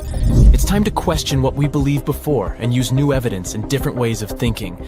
Like, there might have been a group of people living in the area who didn't stay in one place all the time. They moved around a bit but still had their own civilization, living in the area semi-sedentarily. Göbekli Tepe is not just home to a single temple, but an astounding collection of over 20 ancient structures. As archaeologists delve into the depths of this wonder, they are unraveling its unique layout, featuring 2 prominent focal points at the heart of each establishment, complemented by smaller structures and dividing walls. What's even crazier is that in this area, there are over 200 obelisks, which are narrow tapering monuments. Summers in the Middle East get so hot that they change the landscape dramatically and make entire cities resurface from the past. That's what happened in 2018 when the city built by a mysterious empire on the Tigris River was finally released from its water trap. Archaeologists rushed to the location as they didn't want to miss a rare chance to excavate the site and learn more about the history of the place.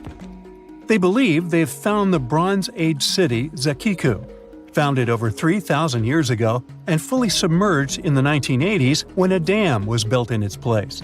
It used to be a busy hub for the Mitanni Empire for caravans on the popular trade route. It had water, which is a rarity in the area, and it was a guarantee for success. We know very little about the once powerful empire, as scientists haven't found any written chronicles in the excavated sites. That's why the archaeologists were thrilled to find an entire palace for the local ruler. Several years later, when the area became free from the water again, they found some fortifications to protect the city from foes. The highlight of their expedition was finding a huge public storehouse for trade goods and harvests, piles of wheat and barley, and imported metal and wood. Bread was the staple food for the locals, and they also loved big pots of vegetable soups and stews for lunch. Each household kept sheep, goats, cows, and pigs, so they had a steady source of milk and meat for special occasions. All the constructions found so far were built from bricks molded from mud. The walls that were underwater for over 40 years are so well preserved as if they went down yesterday. The royal palace stands out as it's larger than the other constructions, has thicker walls, and even pavements made of baked mud bricks that were sealed to be waterproof. The local king must have been in good relations with the emperor of the larger empire, of which Akiku was dependent. Traders who lived in the city collected wooden beams and took them to storehouses. The beams arrived down the Tigris River from the forests in the mountains in the north and east of Mesopotamia. Merchants came here to sell their goods and then crossed the Tigris on their way to the borderlands. Zakiku was thriving as a center of commerce for about 6 centuries, until it was hit by a massive earthquake in 1350. Archaeologists found 5 ceramic vessels holding over 100 clay tablets made close after the earthquake. It's almost a miracle that small tablets of unfired clay managed to survive underwater for decades. People who created those must have carved notes on clay while it was still wet. They wrote about anything, from newly stored harvests to notes for other kingdoms. Then they would let the message dry in the sun.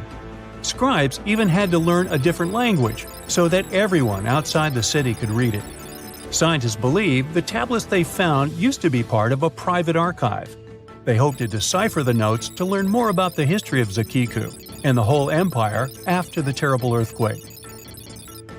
The damage to the buildings was so enormous that it was impossible to restore Zakiku to its former glory, and if there had been any survivors, they must have left the city. Several decades later, the Assyrians, who also lived in Mesopotamia, settled here. They built their houses on the ruins of the abandoned city and used whatever structures they could find from the previous residents as outer walls. But they stayed here only for 50 years, then decided to build a new capital on more fertile soil to make some good cash from agriculture. Archaeologists working in Zakiku had to halt excavations when the water levels went back up and covered the city. They sealed the ruins in tight-fitting plastic sheets and put stones and gravel on top. They hope it will help protect the priceless site from water erosion and prevent it from disappearing again. They realize how important water from the dam is for the region, but if it recedes again, they say they'll definitely continue the excavations. There was a bustling community in today's Taklamakan Desert in China around 1,600 years ago. It lived along the Naya River, which ran through the desert for miles and got its water from the melting snow in the mountains. After 3 years of work in the area, archaeologists and scientists managed to dig up 8 tombs in the desert. Thanks to the desert heat, the clothes and artifacts inside them were almost as good as new. The people who wore those must have lived in the ancient city of Naya. Naya used to be part of a prosperous kingdom at the heart of the Silk Road trading route and had a population of over 3,000 people. Then, desert sands went rogue and swallowed the city whole. Archaeologists only found the ruins of Nija in the early 20th century. Scientists from different countries have tried to solve its mysteries. It looks like the tombs discovered at the end of the 20th century belonged to the wealthy. There were some expensive items inside: a quiver and bow, metal arrowheads, gold earrings, and a glass bead necklace, a lacquer box with a comb, makeup, and a sewing kit in one of the tombs. There was also some silk of top quality, and even the bright colors like green and yellow haven't faded on it. The fabric also had Chinese characters with quotes from historical books, which helped scientists identify the period in which it was made. Archaeologists later found a large dwelling site and the clearing of 3 ruined buildings. It will probably take many more years to understand why the city had fallen and what happened to its people. Saudi and French archaeologists teamed up near Riyadh, the Saudi Arabian capital, and stumbled upon an ancient settlement dating back 8,000 years. The scientists used all sorts of cool tech, like laser scanning, drones, and aerial photography, to unearth this Neolithic-era gem. They found the settlement in a local archaeological hotspot. Among the treasures they uncovered were a stone temple, remnants of an altar, and over 2,000 graves. All these finds tell us about ancient practices and rituals. The team also found the foundations of 4 massive buildings, corner towers, and open-air courtyards, all with underground reservoirs to store water for agricultural use. There was also a smart irrigation system with canals and cisterns, which let the city thrive in one of the driest deserts in the world. Rock drawings etched into the nearby mountain depicted the daily life of the locals. The excavations have been going on in the area for over 40 years, and scientists still keep finding new artifacts to answer more of their questions. Fishers have stumbled upon ancient bones, tools, and artifacts that are 9,000 years old on the North Sea floor. British and Dutch archaeologists and paleontologists rushed to see the finds as they were hoping it could be evidence of the submerged Doggerland. And they weren't disappointed. There were even perfect sets of footprints left by Mesolithic people who lived here. 12,000 years ago, during the last major ice age, the British Isles weren't islands at all. There was a landmass made of many hills, marshlands, and dense forests that connected them to the European continent. That landmass was Doggerland, where a prehistoric hunter-gatherer society lived and thrived. But then, the sea level started going up at the speed of 3 to 6 feet a century as glaciers were slowly but surely melting. The locals had to move to areas that today belong to England and the Netherlands. Experts decided to learn more about the history of Doggerland using data from oil companies working in the North Sea. So far, they've created digital models of what the area of 18,000 square miles might have looked like before it vanished beneath the waves. They still need to analyze samples of ancient insects and plants and the DNA of animals to get a full picture. Imagine you get to be an archaeologist for the day. You'll travel the world to solve the mystery of long-lost civilizations that disappeared without a trace. Grab your chisel and fedora, and let's go. You arrive at the American Southwest, where an ancient mystery is waiting to be solved. You make your way to Chaco Canyon, just outside of Albuquerque, New Mexico. It's hot and dry in this deserted area. You're here to visit the ancient ruins of the Anasazi people.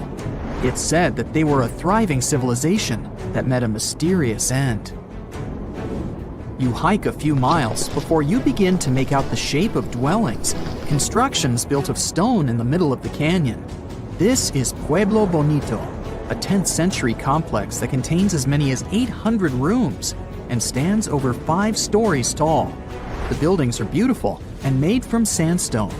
To access the complex, its inhabitants built a 400-mile network of roads, some of them 30 feet wide. You can't wrap your head around the fact that it was built so long ago. Everything looks so well preserved. The Anasazi reigned over the so-called Four Corners region from 100 CE to around 1600 CE. During this time, they built a civilization that sprawled over 30,000 square miles, including Colorado, New Mexico, Utah, and Arizona. Standing inside a huge kiva, an underground ceremonial chamber, you wonder what happened to the Anasazi people. Scientists have analyzed tree rings and found out that the Anasazi population lived through a period of great drought. The drought is believed to have lasted 23 years, and there was possibly no rain at all during this time. This definitely affected their livelihood, from malnutrition to battles over food and resources. But was it enough to make 30,000 people flee their homes? Researchers say these people left their homes with their belongings still in place. Ladles were left in ceramic bowls. Granaries were full of supplies. It was as if they intended to return, but never had the chance to come back. For many years, archaeologists have believed that the drought was the reason for the disappearance of this thriving society. But there's other evidence that shows a different story. Anthropologists say that the ancestral Puebloans, as they are also called, were an exemplary population. They were peaceful and lived together in harmony. But that's not what their architecture shows. They isolated themselves from the rest of the world by building their settlements so high on top of cliffs. And they built walls and other security structures in order to protect themselves. What were they so afraid of? Recently, archaeologists began to study bone fossils of the ancestral Puebloans, and they found evidence that suggests that toward the end of their civilization, things might have gotten pretty bad. Evidence shows that local leaders were ruling using fear-based methods. Severe punishment started to be inflicted on those who did not follow their strict rules. Why this happened is still a mystery, and you might need many other excavation trips to find out the truth. It's lucky that your next destination is really close by. Still in New Mexico, you'll visit the Blackwater Draw. It's a national prehistoric site that holds the story of the Clovis people. You're shocked to find out that the Clovis are possibly the oldest humans to have inhabited the U.S. They were the first humans to allegedly cross the Bering Strait and follow the ice-free trails down to the U.S.'s southern plains. Try to picture what this area looked like when the Clovis people roamed this land. A huge spring-fed lake with mammoths, giant sloths, saber-toothed tigers, and bison much bigger than the ones we have today wandering around. The archaeological site you're visiting shows that the Clovis population were big game hunters. You're able to identify the bones of several mammoths and even the stone tools that our prehistoric ancestors used to hunt them. Some of these date back to 13,000 years ago, aka the end of the last ice age. You're presented with two possible theories on the disappearance of the Clovis population. It's possible that during the final 1,500 years of the last ice age, changes in climate caused a shortage of food. Scientists also believe that this situation was worsened by overhunting. Another theory suggests that a large meteor hit North America, and this was enough to alter the climate and make the Clovis people migrate southward to try to survive. But the truth is, there's no evidence that any of that happened. Next, you'll fly to the Pacific Ocean, to the mysterious Easter Island. This place has left us with many questions, from the building of 13-foot-high face statues to the sudden disappearance of the Rapa Nui people who inhabited the area. You approach the island at Anakina, a white sandy beach on the island's northern shore. Researchers believe this area was one of the first settlements of the Rapa Nui. You could say you're standing at the end of the world, as you're over 3,000 miles away from South America and 1,000 miles away from the nearest island. Around 800 CE, when the first humans arrived, the island was an oasis. Today, the area is mostly deserted. You get your first clue on the fall of the Rapa Nui from an excavation pit you open at the beach. There's clear evidence of human presence: charcoal, tools, and bones, some of them belonging to rats. Bingo! When humans arrived at Easter Island, they brought along rodent companions. They probably didn't know this at the time, but these rodents would contribute largely to their demise. Rats love palm trees, which helped to deforest the natural vegetation of the island gradually over the years. But there's another clue. Looking into genetic data, you discover that South Americans came into contact with the Rapa Nui around 1722. What might have happened to this population is the same that happened to other more isolated groups. The contact with foreign groups brought about diseases that possibly led to the end of the Rapa Nui. To finish off your trip, you're headed to Cambodia. The country was once home to the Great Khmer Empire from the 9th century CE to the 15th century CE. The ruins of this place are magnificent. Your main excavation site is the Plains of Angkor, built alongside the Mekong River. This huge site was the most important Khmer city at the time. Just FYI, Angkor actually means capital city in the Khmer language. The Khmer were able to build a huge network of roads connecting Angkor with the rest of the empire. And it's believed that up to 1 million people were spread throughout the Khmer Empire at its peak days. It was the largest pre-industrial city in the entire world. It's comparable in size to modern-day Los Angeles, just so you can get an idea. The Khmers were also master builders and engineers. They managed to build a complex irrigation system that helped their rice farming through the centuries. And to connect their cities, they built almost 500 miles of intricate highways and bridges. Oh, and not to mention the complex architecture of their religious buildings, such as Angkor Wat, one of today's most visited tourist sites in Cambodia. It took over 30 years to build, and it spreads over almost 500 acres. Back in the day, its towers were probably decorated with gold. But today, the site is a maze of vine-covered temples. Like your fellow researchers that came here before you, you're unsure of what caused this civilization to be wiped off the map. One possible guess has to do with the climate in the region. Strong monsoons might have caused massive floods and severe damage to the infrastructure, especially to the water system the Khmer people heavily relied on to survive. But another reason could have been regional conflict and immigration. Toward the end of the 15th century, the empire started to decline in numbers, and this could have weakened its strong power. You might not go home with many answers.